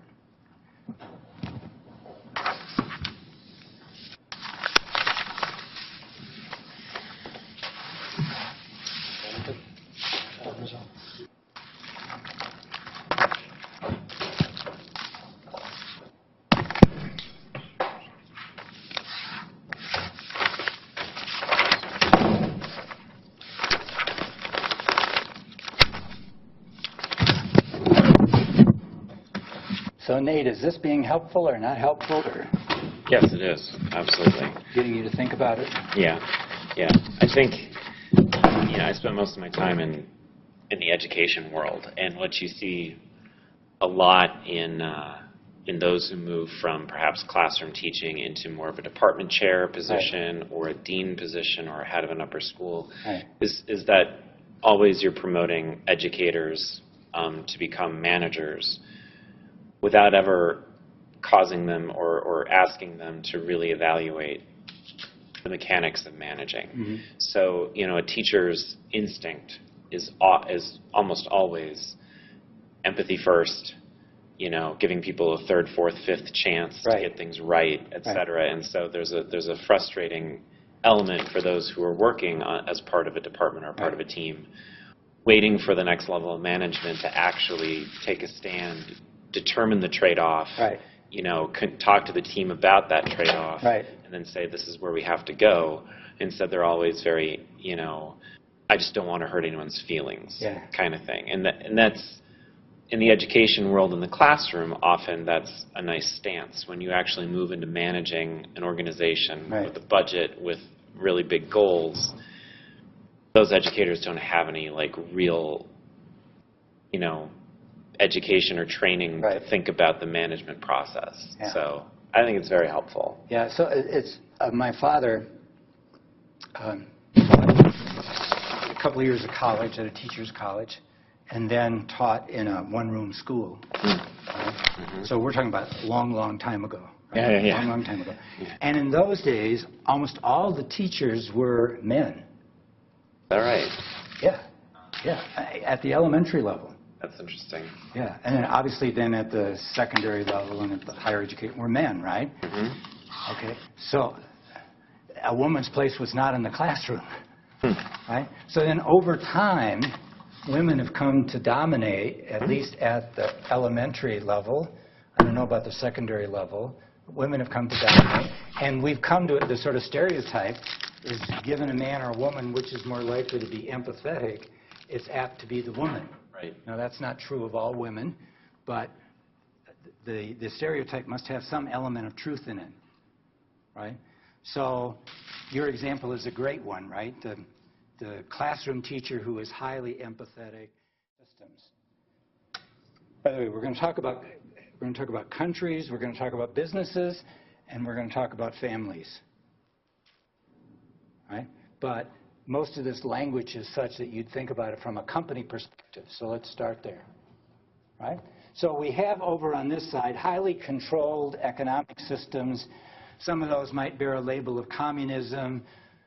Some might bear a label of dictator. Some might say, hey, it's a benevolent king. And somebody might sort of say it's a wise leader. Now, anybody who heads one of those controlled systems, guess what? If you give them a choice about you're a dictator or you're a wise leader, how will they characterize themselves? I'm a wise leader, right? Yeah. I'm the president of the company. I'm making decisions that you will take some of the money in your compensation and put it in health care. I'm being a wise leader, right? I'm not being a dictator. I'm a wise leader. This will be better for you, right? So, but they all fall in the same category, right? As far as I'm concerned. They are deciding, right? They view themselves one way. Other people might call them something else. But the key characteristic here is that they decide on behalf of the individuals and the group, right? So those are highly controlled situations, right? By the way, in my companies, I was always the wise leader. Right? And I was shocked once in a while. Then they sort of said, you're a dictator. You know, when it comes to this, you don't listen. Right? You just do whatever you want to do. Oh, come on. I'm really looking out for you, right? I've got more experience. I have a broader vision than you do. All right. So on the other side, we have capitalism. Little control.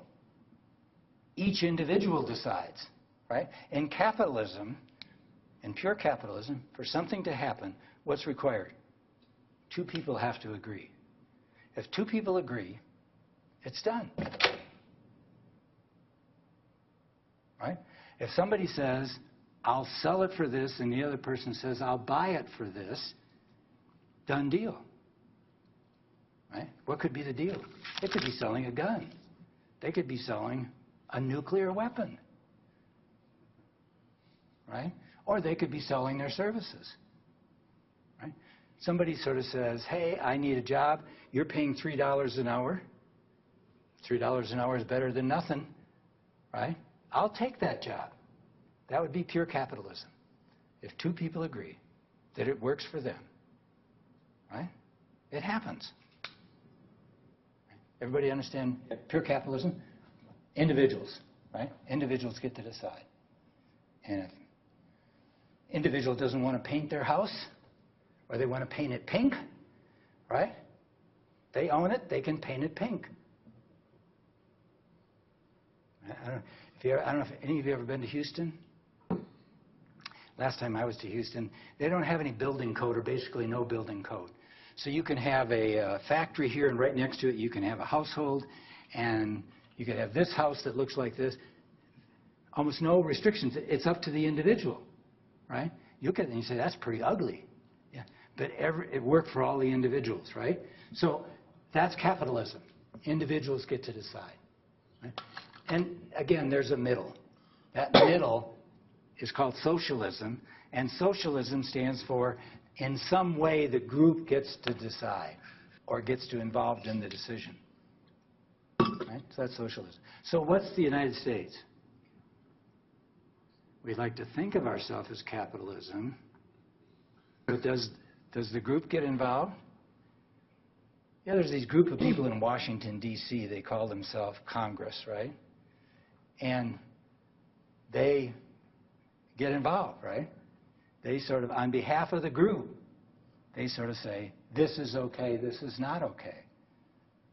Right? Do they pass laws? Yeah, they pass laws. I never got to vote on those laws. Right? So, most countries are somewhere in the middle. They're neither pure dictatorships, nor are they, if the individual wants to do it, they can do it, right? They're somewhere in the middle, and there's some mechanism for deciding what would be in, quote, the group's interest. So that's socialism. Now, these are terms we typically use thinking about countries.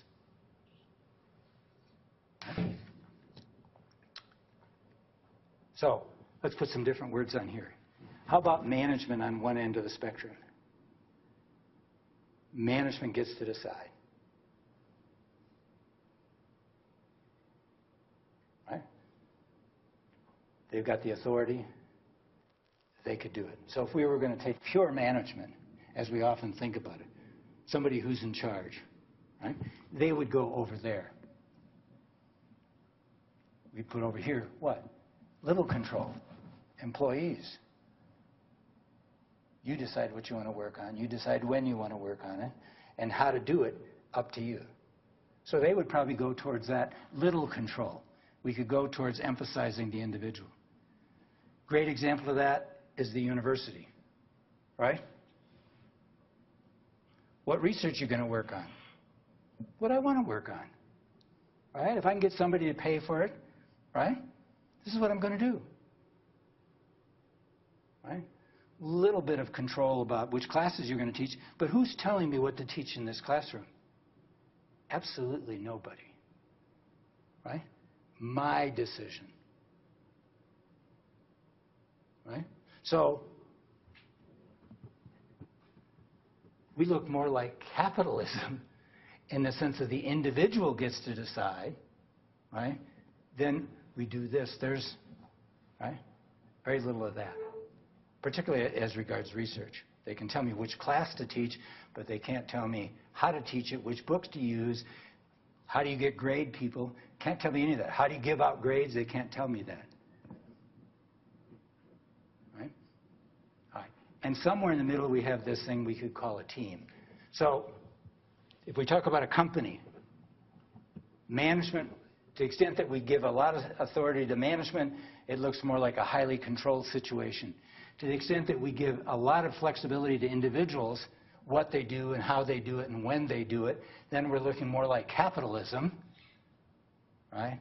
And if we're somewhere in the middle that we're taking our collective interests into account, then in fact that would be something called a team, right? So in the engineering management program, we vote on certain things as a team, right? If you want to change this policy, it's got to go through a voting process. The team gets to decide. The chair isn't deciding. If you want to do this in our department, then I call for a vote, right? That's the sort of team approach. So think about every management situation you're in.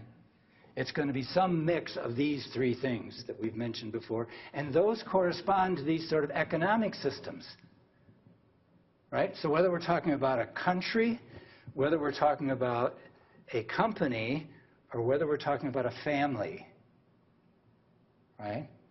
These choices exist. These choices exist. All right? So we're talking about here nation, business, household. You got to choose where you're going to be on this spectrum.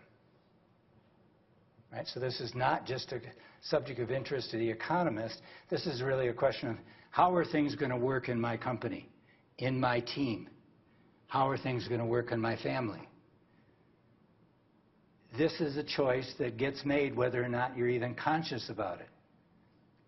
Okay, what you're apt to do is do it this way because that's how my parents did it, or this is how the company has always done it, or this is how the country has always done it. But if we're going to improve something, then in all likelihood we're going to be moving in a different mix. How are we going to change this mix so we get better results? Right? Will we get better results if more of the decisions go to management? Will we get better results if more decisions are left to the individual? Or will we get better results if more decisions are left to the team? You're always confronted with this choice.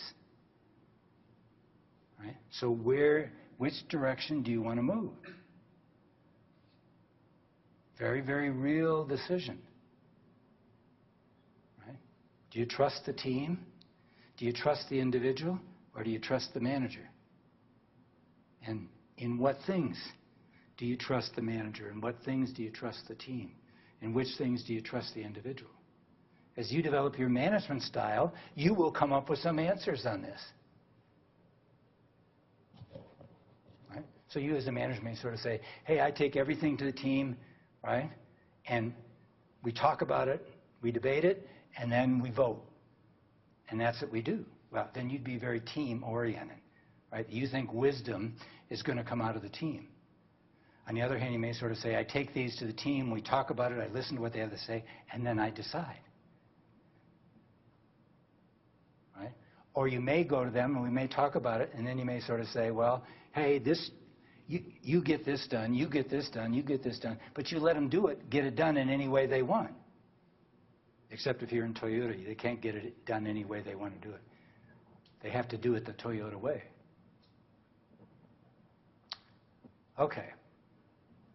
So anybody ever heard of this dead guy? Did we read about him last week?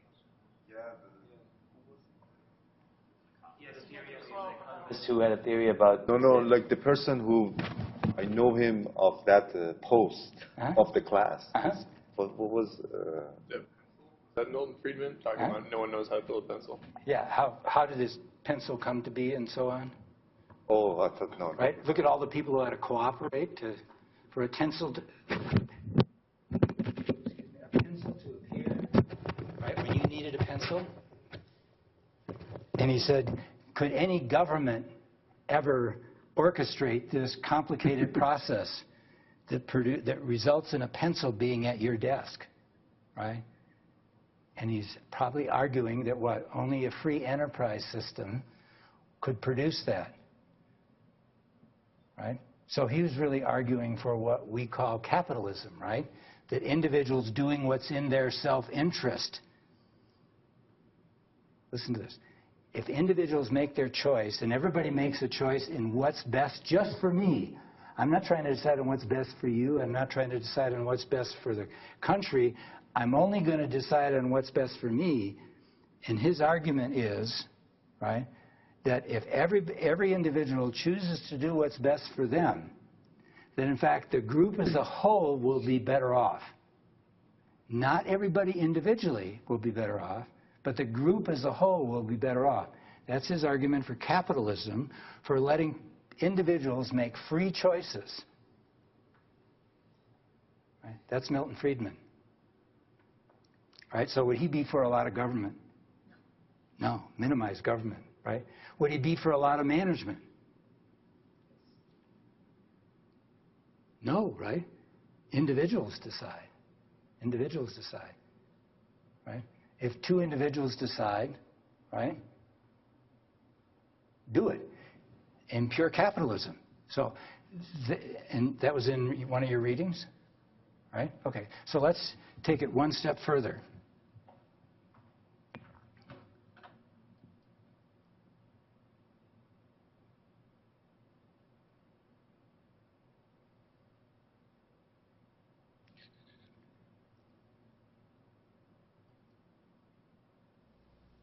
When you see around the globe the maldistribution of wealth, the desperate plight of millions of people in underdeveloped countries, when you see so few haves and so many have-nots, when you see the greed and the concentration of power within, did you ever have a moment of doubt about capitalism and whether greed's a good idea to run on? Well, first of all, tell me, is there some society you know that doesn't run on greed?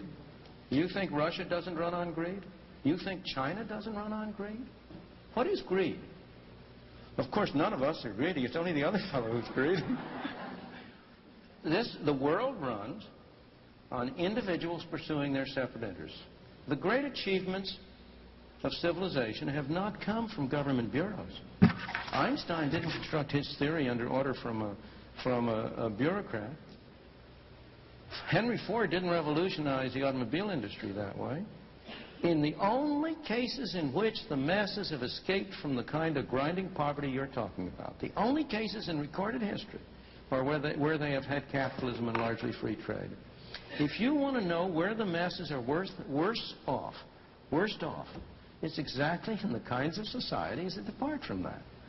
So that the record of history is absolutely crystal clear that there is no alternative way so far discovered of improving the lot of the ordinary people that can hold a candle to the productive activities that are unleashed by a free enterprise system. But it seems to reward not virtue as much as ability to manipulate the system. And what does reward virtue? You think the communist commissar rewards virtue?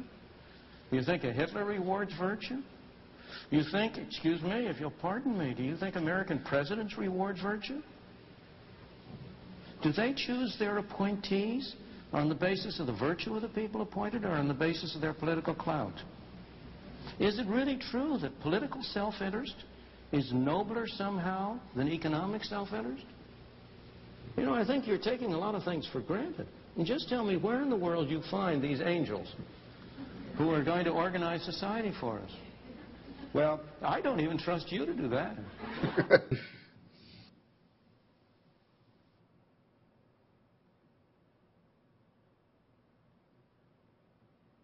So what does this mean in a company?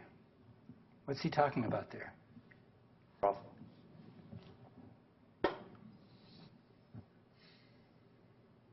One of his other quotes from last time was talking about profit, like you said. Right. He says, basically, if a company is concerned with making profit while doing everything legally, keeping capitalism, fair trade, that's all they need to worry about, because everyone, customers, vendors, employees, everyone's happy then. It just is a self-satisfying system. So he's arguing for what? People having the freedom to pursue self-interest, right? Is that what the university does with its faculty? Basically. I mean, not completely, but to a very large degree, we're allowed to pursue our self-interest. Right? So does it work for universities? Well, we have probably the best university system in the world, right? Not because somebody at the top of that sort of says to me, right, how I should teach, right, what I should do research on. It was individual faculty pursuing what they perceive to be in their self-interest, right? So what does that mean for you managing a team? Would Milton Friedman argue that, hey, you should step in and be an authority and tell people what to do?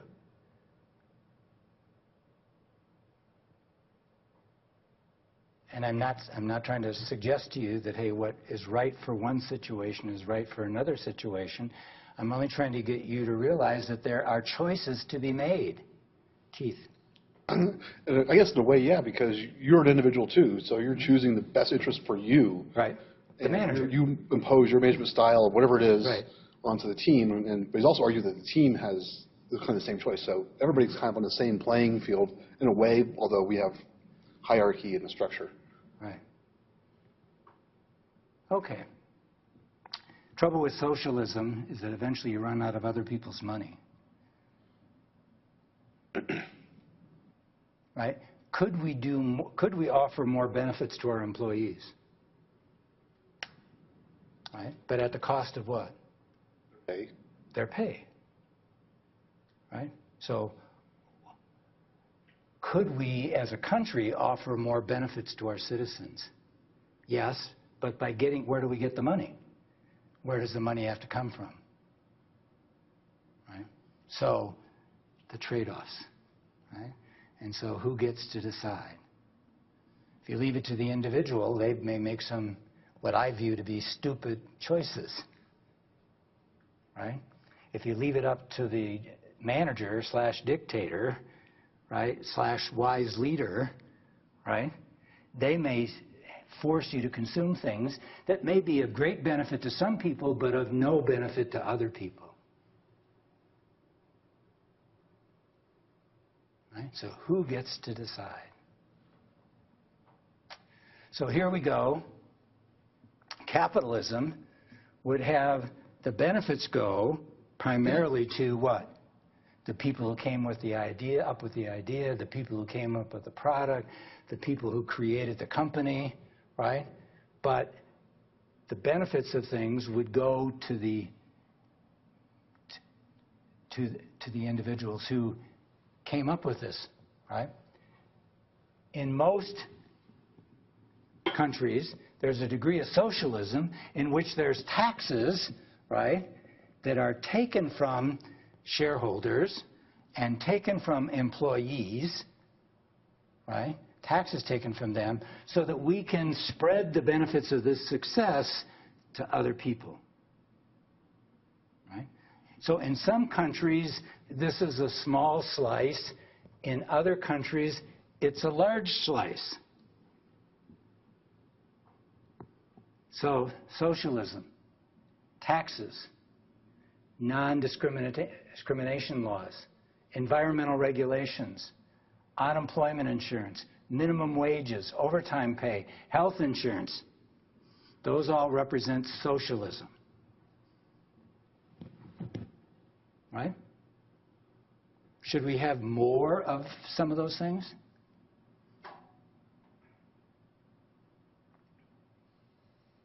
You all agree with that, right? Not surprising given your generation. Right? Because we've come to believe that, hey, particularly in a rich country, that we should spread some of that well-being among a larger group of people. And so we come up with these various devices, right, for spreading the benefits of success to a larger number of people. So at the beginning of the lecture, we were talking about the supply and demand curve, and there was something interesting in the reading this week that I think they really outlined well that has to do with socialism versus capitalism. And it was basically saying when the government gets too involved, they're making choices without feedback from supply and demand. And so, you know, when you give these different things, you know, some of them you need, some of them you don't, and that's obviously the deciding factor. How do you choose which ones? But when you get too socialistic, the government's making choices that aren't good for everyone. And I think that relates back to the management position of choosing benefits for people. If you let them somehow choose their own benefits or just take the money, you'd reach an equilibrium point where they spend money on what they need. And can you come up with an example of a government decision that is best for everybody? I think that's why. Yeah, I would say, I would point to a few of those things, and I'd also say that the statement that socialism necessarily distributes the benefits of success to other people implies that there are some of those things that you only deserve if you have success. And I would argue things like the clean air, clean water, clean environment are not things that only the successful people should be able to enjoy. I feel that that's a right. And if a little bit of socialism is required to employ environmental regulations such that people who don't have enormous wealth can still enjoy a clean environment, then I would say, yes, we do need more of that. So you make a good point. When would you stop? Why wouldn't even more environmental regulations be better? That is the dilemma of government and management, which is what we're talking about. Where on the scale are you going to hit the sweet we can spot? always talk about, hey, wouldn't it be worth it to put some of the benefits into mitigating certain things, right? Yes. So we can all agree on that. But is there a stopping point? Or is it simply more, and more? Could we benefit from more environmental regulations? Yes. Yeah, there's still damage being done, and right? ultimately, the purpose of government and management is to decide which regulations are of greatest benefit to the society as a whole, which are the most dangerous, which are the most necessary. And it will end up on a spectrum like everything we've talked about today. That's why we elect representatives to make those decisions, ultimately. So, but we can't escape our own responsibility because I choose this guy over this guy or this guy over this woman. Correct. Because they will go further on some of these collective things, right? Right. So we might sort of say who we elect gets to make the decision, so I'm not accountable for that. No, you are accountable, at least to the degree of who you voted for. Absolutely. Right? So we've got this question of, would more of this be a good thing, or should we have less of this thing, right? Sure. Would it be a good thing if more of the benefits of success went to the shareholders, or would it be a better thing if some of that success was shared with employees, right?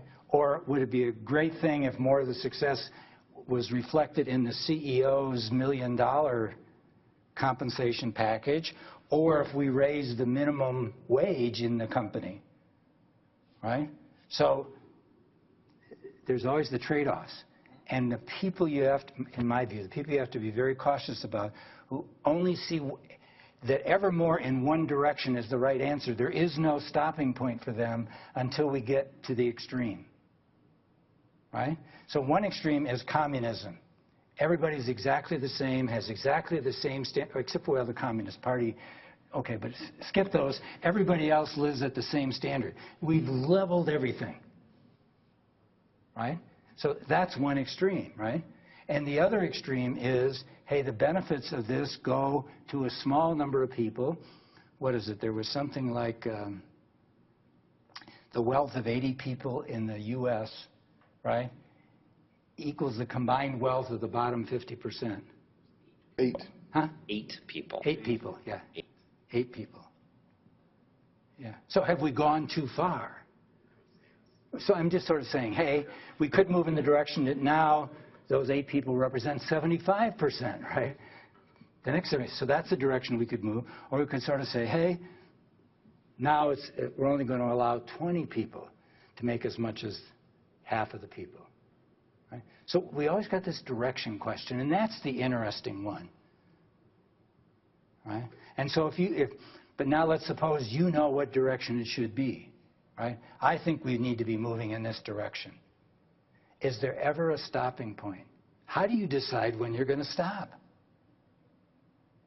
Now, we could be talking about benefits in the company. We could talk about having employees have some say in what the group decides to do. You know, whatever it is. This is how it currently operates. What direction do we want to go? And is there a stopping point? Or is it... The final answer is it ends up on one of these extremes. Go ahead. I think the stopping point can be found from that team aspect, though. So, you know, like you said, right, pure capitalism would also can be considered an extreme as pure communism. No, absolutely, yeah. And so somewhere in the middle, you can't just say the stopping point is here. It has to be a case-by-case basis. And I think what at least the U.S. tries to do to combat that is to vote on certain issues and certain leaders, and to try and, to the best of its ability, look at each individual case. So I think the management equivalent of that would be, you know, if you think that this particular case is something that everyone would benefit, ask the team, see what they think. Hear the opinions, because they might have opinions that you didn't think of. So you believe in the wisdom of the group? Yeah, I think it's necessary. Dictatorship doesn't usually work out. Would you believe the wisdom in the sense that you listen to them, or in the sense that they decide? Would you vote on everything? Yeah, yes and no. You kind of. Would you vote on pay for everybody? We get to vote on each other's pay. Well, so then I think it would come back to the business side. The team is part of the management, but the business is ultimately what's deciding what they can. No, but finance. business is disembodied. By business, do you mean the managers? Do you mean the board? Do you mean the shareholders? So whoever someone is paying, someone's in charge of that account. And so if you let the employees decide what they get paid, to an extent, that has to be balanced by someone saying, well, this is all the money we have. So again, there's just kind of that balance there. Okay, good. We need to get that one. So examples of socialism in a company setting, because we're running out of time here. More level pay structure. In other words, a company decides.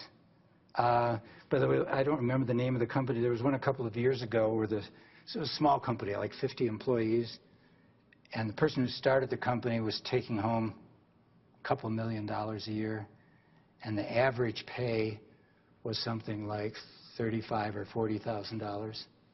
And so I don't know whether he had a vision in the middle of a night or whatever, but he decided that he wanted to raise everybody to a pretty high level. No, it wasn't equal, but he wanted to raise the minimum to like $60,000, and he paid for that by reducing his salary to the $60,000. Right? So that experiment is still going on, and I don't know how it turned out. They got him a car, his dream car. Yeah. It was in the news, yeah, that he really wanted this electric car. A Tesla, yeah. Tesla. Yeah. And they got him one. Yeah. All employee. Yeah, so all the people who were making $30,000 and now we're making $50,000, good idea, right? Good idea. All the people who were making $60,000 and had no change in pay, what do you think they felt? Slighted. Huh? Slighted, yeah. Why? This is unfair. Why do they get an increase and I don't get an increase? Right? So forget about him. The fact is, he just changed the dynamics within the group, right? Hey, we just gave a windfall gain to some people. They didn't do anything to earn this. They weren't any more valuable to the company. You just gave them more money. Why didn't you share that money that you were willing to give up? Why didn't you share it with everybody? Right? So the guy was well motivated. Maybe it'll even turn out to be right. I can say that the experiment is not spreading. Right? I don't know of a lot of other companies, right, where senior, well-compensated individuals are saying, I just want to be paid the average salary, right?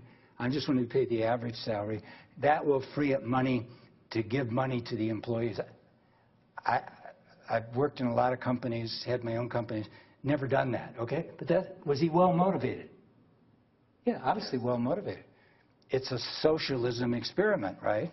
And there may be some surprises along the way, like the fact that he had people actually leave the company who were making $50,000 and $60,000 because they weren't taken care of, right? All this money went to this group that didn't do anything more. They weren't more qualified. They didn't work any harder. He just gave them more money. And they left the company. In job environments, we all rank our fellow coworkers. And there's a reason why we don't tend to know what they make, because in our mind we've ranked him. You know, that guy is kind of lazy. He's a good guy, you know, but he doesn't really work real hard, so he should make a little bit less than me. This other guy over here, he's really smart. He's key to the company. He should actually make a lot of money. And so we come up with these criteria, and all of a sudden, if you talk about leveling it out, yeah, if you're the guy who really contributed that one idea that the company depends on, you'd be pissed off.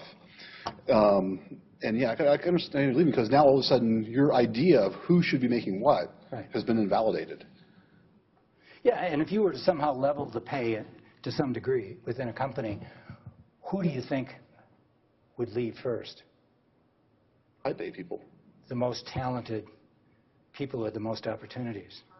Right? Surprised you wouldn't just equally distribute the money so then it would raise everybody.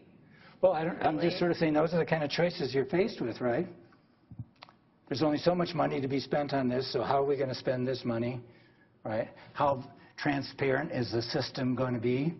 And most companies are very reluctant to make it transparent because the battles that would ensue would be terrible to behold, right? And on the other hand, if everybody paid the same amount, what's the incentive for doing a better job? What's the incentive for working a little harder, right? What's the incentive for caring a little bit more about what happens here, right? If it doesn't make any difference, just give me my money and, you know, I'll live the rest of my life in a way that makes sense to me, right? So this is stuff involved in management. Whenever you sort of say, we're going to change something, I don't care what it is, you're making an argument that we're going to be more successful and better off if we emphasize this more than this. So how do you get to wisdom? Well, management decides, group decides, let them vote, right? Or let individuals decide. Friedman arguing, let individuals decide. You'll get the best overall result if people do what's in their self-interest. Since we're managers, right, or aspire to be management, we sort of think that, hey, ultimately it should come down to a lot of us making these decisions because we have more knowledge and greater breadth of vision of what's going on than anybody else. Doesn't mean we won't ask for people's opinion, consider what they have to say, consider their interests and what they'd like to do, but eventually I've got more knowledge and more insight and perspective than anybody, so ultimately I have to decide. Right? I can make that process more open, but so what do you believe about management? Is it management's responsibility to decide or to set up a system in which decisions are made? Isn't that why we have performance evaluations at companies to decide whether, like, you know, the criteria how much you should be paid or you need a raise or something like that? So, I mean, if you think about it, if it's up to an individual at a company, you're not going to always find someone who, you know, wants to progress. They're like really happy at the place that they are. They just want to just go through their entire career. So, would it make sense to, you know, let an individual decide whether, you know, we should go on with this task or project, because they'll just be like, that seems too much.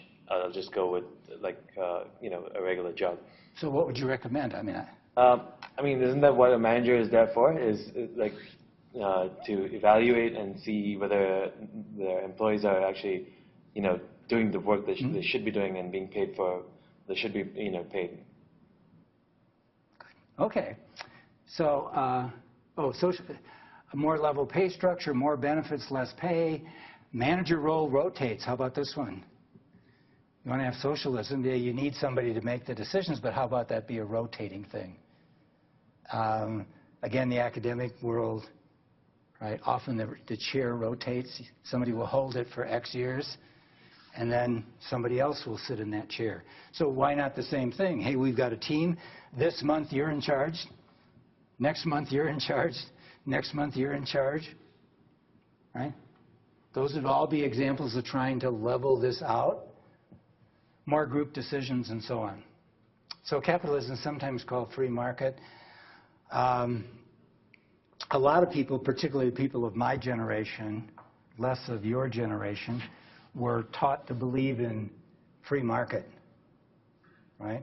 Less government involvement. What's happened over time, of course, is what? The government's got more involved in more and more things, right? Less individual choice. So you'll find a lot of people who are big advocates for capitalism, right, who believe that until economic times are difficult, right, in which case now they want the government to come in and rescue them.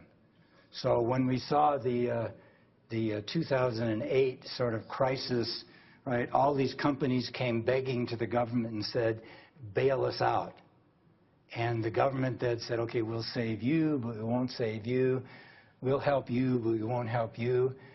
And so some companies went out of business, and other companies are with us today because the government stepped in and helped them, right? So a lot of us believe in individualism till we need help. And then we look to the government or somebody to provide us that help, right? So kind of hard to be totally consistent on this. So is it a fair assessment to say 2008 was sort of, you see, the end of capitalism? Oh, I think the end began a long time ago, okay? Because it always comes in little steps, right? Little steps, a little bit more, a little bit more. Particularly in rich countries, right? So there's more to distribute, so we can spread some of those benefits, right? And still leave some people very well off, right? So there's, you know, these very rich people, right, would still do very, very well. And the problem is the disparity is growing, right? It's growing rather than shrinking. And yet, every time you would talk about taking some more away from them, they scream as loud as they possibly can, right? So, all right. So, capitalism, socialism, wise leader. Capitalism, individual decides. Socialism, group decides. Wise leader, a person decides, right? What's the best economic system for a country?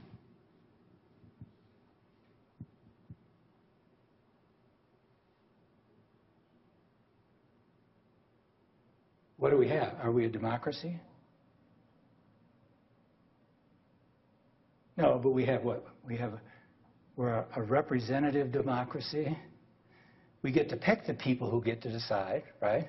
So, in theory, Congress gets to decide with the president being able to accept that or veto it, right? But that veto can be overridden, right? So we'd like to think of ourselves as what? We are what? Socialism, and that the group is deciding what's the best thing for the country. Except now, right, we've got this phenomena that with President Obama and certainly President Trump, that they're doing certain things on their own authority. It never goes through the group decision process called regulations, right? Mandates. So to that extent, we're becoming more like what, quote, the wise leader. And some of you may throw up when we say that would be a good characterization of President Obama or President Trump, right? But, so, how do you like the nation? Should it be up to Congress? Or should we give the executive, the president, a lot of authority? Congress, but that definitely needs to be redone a little bit. You can see the congressional process, and it's pretty nasty and dirty and ugly. If they had term limits, I think they wouldn't be so greedy. They'd have their eyes on the prize versus keeping themselves employed. How do you feel about those congressmen, almost all of them coming in have average income, and they all leave as millionaires? How do you feel? And it certainly wasn't through their congressional salary. I also, and if we're going to be selecting a team, like Congress, to vote, ostensibly in a democratic way, then it's not a democratic representation of the country because of districting. So I believe in the congressional system. I just believe it's not representative. Fair enough. What about for a company? Do you believe in the wise leader? Or do you think that employees should have more say? Should there be some group process in which they get to at least vote on certain things?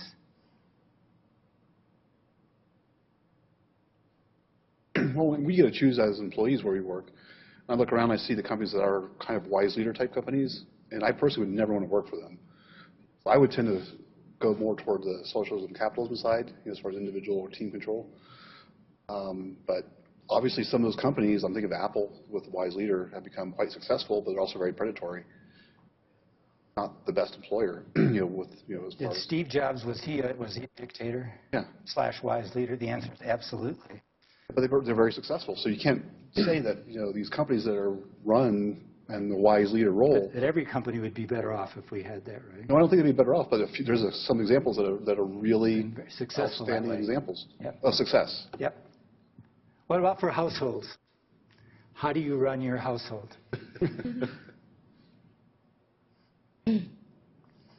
Everybody gets it. And our household is a wise leader, and my wife will tell you who that wise leader is, okay? Interesting, isn't it? To what extent do you, if you have children, to what extent do they have a voice in what's done? To what extent do they get to make decisions, and which decisions do they get to make? Right? So these questions are universal questions. Right? This is how we manage, this is how we govern, right? And it's the trade-off between a person deciding, individuals deciding, or in some way the group having an impact or deciding. So as you move into any management situation, whether you become president of the United States, whether you become president of a company, whether you become president of your family, right? And you're the president, you're going to be the president of your family, I hope, right? How are we going to balance this decision-making responsibility, the choice responsibility? And the fact that we're doing it this way today, is there a better mix between where decisions get to be made? Right? And why do you think that would be the case? Why are we better off with group decisions? Why are we better off with one person making the decision for everybody? Why are we better off with each individual deciding what's best for them? They will produce different results. So you have to come to some understanding of the benefits and the consequences of each of these approaches. Right? There's certainly benefits to strong leadership. There's also consequences to it. There's certainly benefits to group having a big input in what happens, but there's also problems with that. There's certainly benefits with individuals deciding what needs to be done and how to do it, but there's also consequences to that. So all I hope to accomplish today was to get you sensitive to the fact of where does the authority lie, right? And then to think through pluses and minuses so that you can decide which direction would be an improvement. And then you're also going to have to answer the question, well, how far should we go in that direction? Because at some point, I don't think we want to go all the way to the logical end of this, right? That the group gets to decide everything, or the individual gets to decide everything, or the management gets to decide everything. Right? Rarely is wisdom found on one of these bumper ends. Does that make sense to you? Right? And of course, it depends on the circumstances, right? It might depend upon your personality. It might depend upon the people that you've got working with you. Right? Some people may be well prepared to participate in the decision or even make the decision. Others, by the way, some people have no interest in this whatsoever. Right? You will find that people are looking, we'll talk about this later in the course, different people are getting different things out of work. Some people, believe it or not, just want to come to work, tell me what to do. As long as I do it, I've done a good job, and I want to go home. Right? That's all they want out of work is a paycheck, do a good job on what they're asked to do, and go home. Right? This is not a big part of their life in the sense of they judge themselves by it. This is just a way they earn living, right? You say, well, there's something wrong with those people. No, there's nothing wrong with those people. They do a good job, they do the job, and they go home, right? Now, you may be one of these people who say, I want to have a say in what happens around here. I'm really interested in where the company is going, right? I want to participate more intensively. Is that a better person than this person? I can't say that. Right? So you're also going to have to adjust to the fact that these questions will have greater significance for some people than for other people. Right? Some people would like to be involved in decisions, and the others will sort of say, it's not my job. You're the manager. You decide. You tell me what to do, and I'll do it. Thank you very much.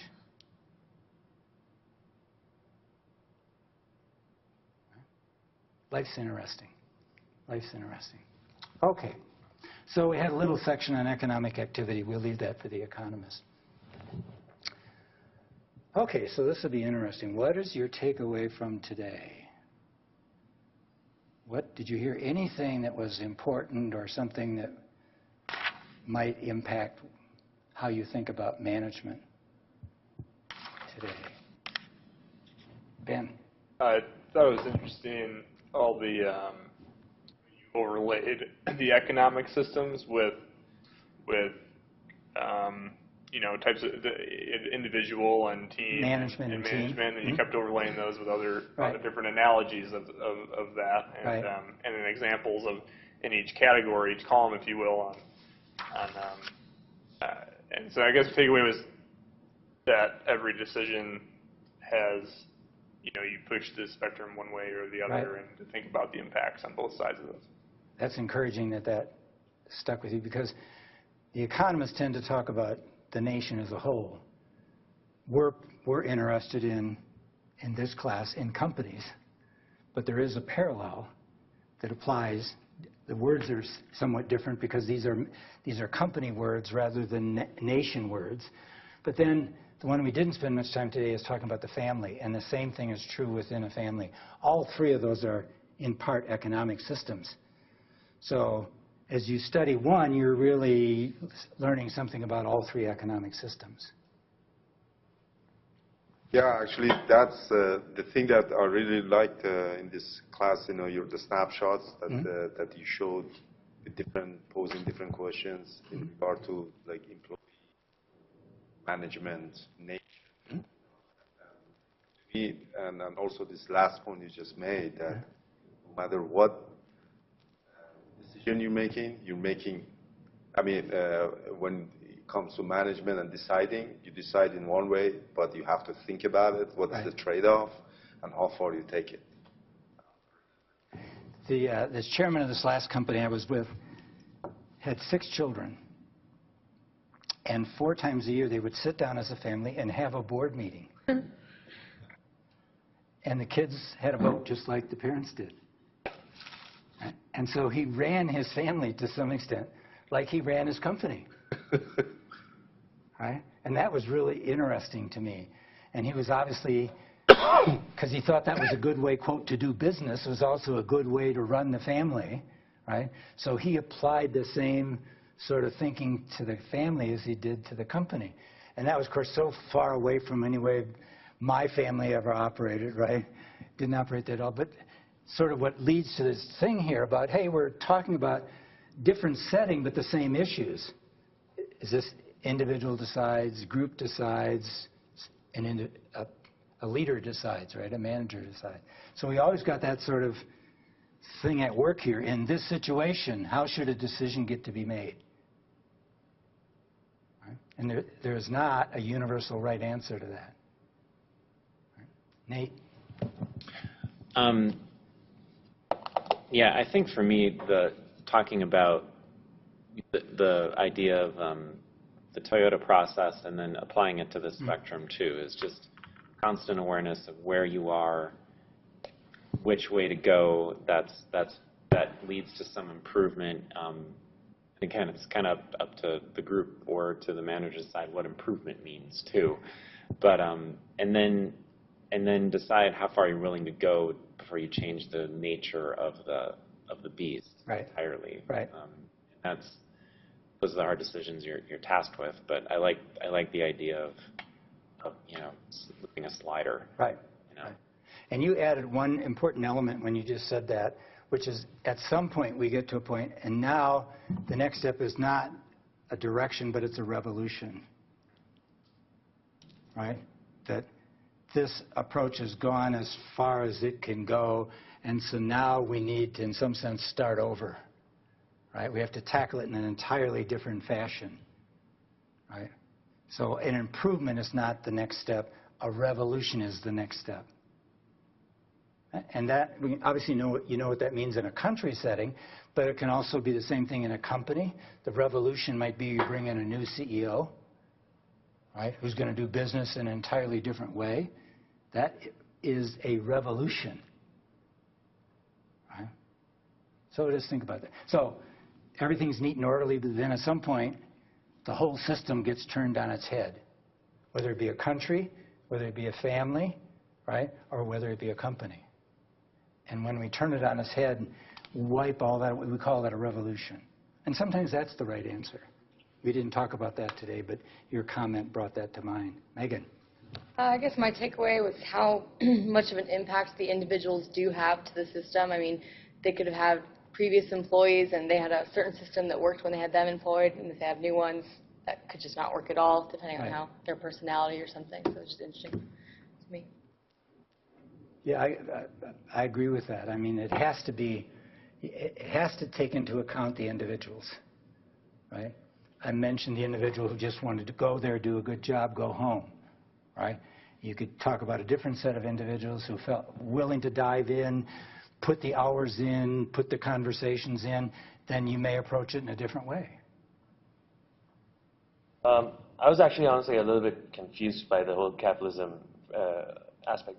Remember, Nate, when you were saying how the 8%, they're richer than the bottom 50%, and how that's wrong. But isn't capitalism saying that you get what you work for? So, isn't that like, okay, like they work for it, so isn't it their money? I don't have a say in saying, like, no, give me some. So do you think at some companies, we talked about that at the national level, the 8% income equal to 50% income, right? People. But what about some company? Not exactly. People. Oh, yeah, 8 people, I'm sorry, 8 people, yeah. 8 people. What about that in a company? Would you be okay with that in a company, that the top 8 people made as much as the bottom 50% of people? Suppose the company was very successful, generated profits, generated jobs, right? People voluntarily stayed there and worked there. They could leave at any time, right? Shareholders were happy. Customers loved the products, banging on the door to buy more of them. Would you still sort of say, it's still not right? Keith is saying it's still not right. I can see it. Yeah, I don't have a good answer, but I mean, at some point, enough is enough. And I don't know how you quantify that, but. Audrey. One of the big takeaways for me was that there's not like one way that you can go into management saying, I'm going to always do it this way. Right. There are going to be times when you need to talk to the team, and there are going to need to be times when you need to just make the one decision. Yeah, it's a great observation. One of the hardest things, all of us could be probably reasonable managers if the system would do it our way, right? In other words, if these people were this capable or whatever, right? Right? Or if the circumstances were this, I would be very. Now the question is, how flexible, how multi-skilled are you as a manager to be able to adjust to the circumstances? Hey, in this circumstance, I've got great people. In this circumstance, I don't have very good people, right? How flexible, how much of a pro are you? A real professional could adjust their management style to the situation. But most of us are effective as a manager only in very limited circumstances. If this is a military situation and we're going into battle, I'm tremendously effective. But now put me in a peacetime situation, I fail, right? So this eventually gets down to the question of how talented are you? How skilled are you at adjusting to the circumstances? Right? The highest level of manager would be somebody who could manage extremely well in very diverse circumstances. Most of us learn that we're only really at our best in these circumstances. So put me in these circumstances and I'll do a great job. Put me over here to manage this, right? And I'm in real trouble. Quick example, I once was involved in a national study of nursing, right? And I don't know how many of you ever worked with nurses, but they're an interesting group, okay? And they weren't going to take any guff or any leadership from some non-male person, right? I mean, male non-nurse person, right? So my effectiveness was worse than zero, right? They just didn't respond to my style at all, right? they threw me out of the room. Keith. I really like the 3 points and how they kind of interplay and how you have to pick and choose depending on the circumstances, of course. And instead of maybe being a linear system, I kind of view it more as a triangle. Right. And, maybe you have to make that wise decision because you have to do it like right now. Right. Other times you have the luxury of time, you can involve the team and stuff. So, but having considered those 3 options, it's interesting to view how I work in a non-managerial role and how you kind of view the system now too. Right. So think about those as a triangle, as you're sort of suggesting. That's Individual, group, manager, right? And then where in that triangle am I going to be, right? Not just where I'm going to be, but different situations call for different things. Exactly. Even how I manage my own time. Right. Great. Michael. My biggest takeaway was that there's just no right answer, really. It's all kind of adaptable to the different jobs, and a lot of it will be dictated on the executives above you in your management role for how you're supposed to manage kind of your group of people. That sometimes you might have freedom, other times you might have a directive saying, here's how we're supposed to do it, like the Toyota way. So. Exactly right. We'll see you next week.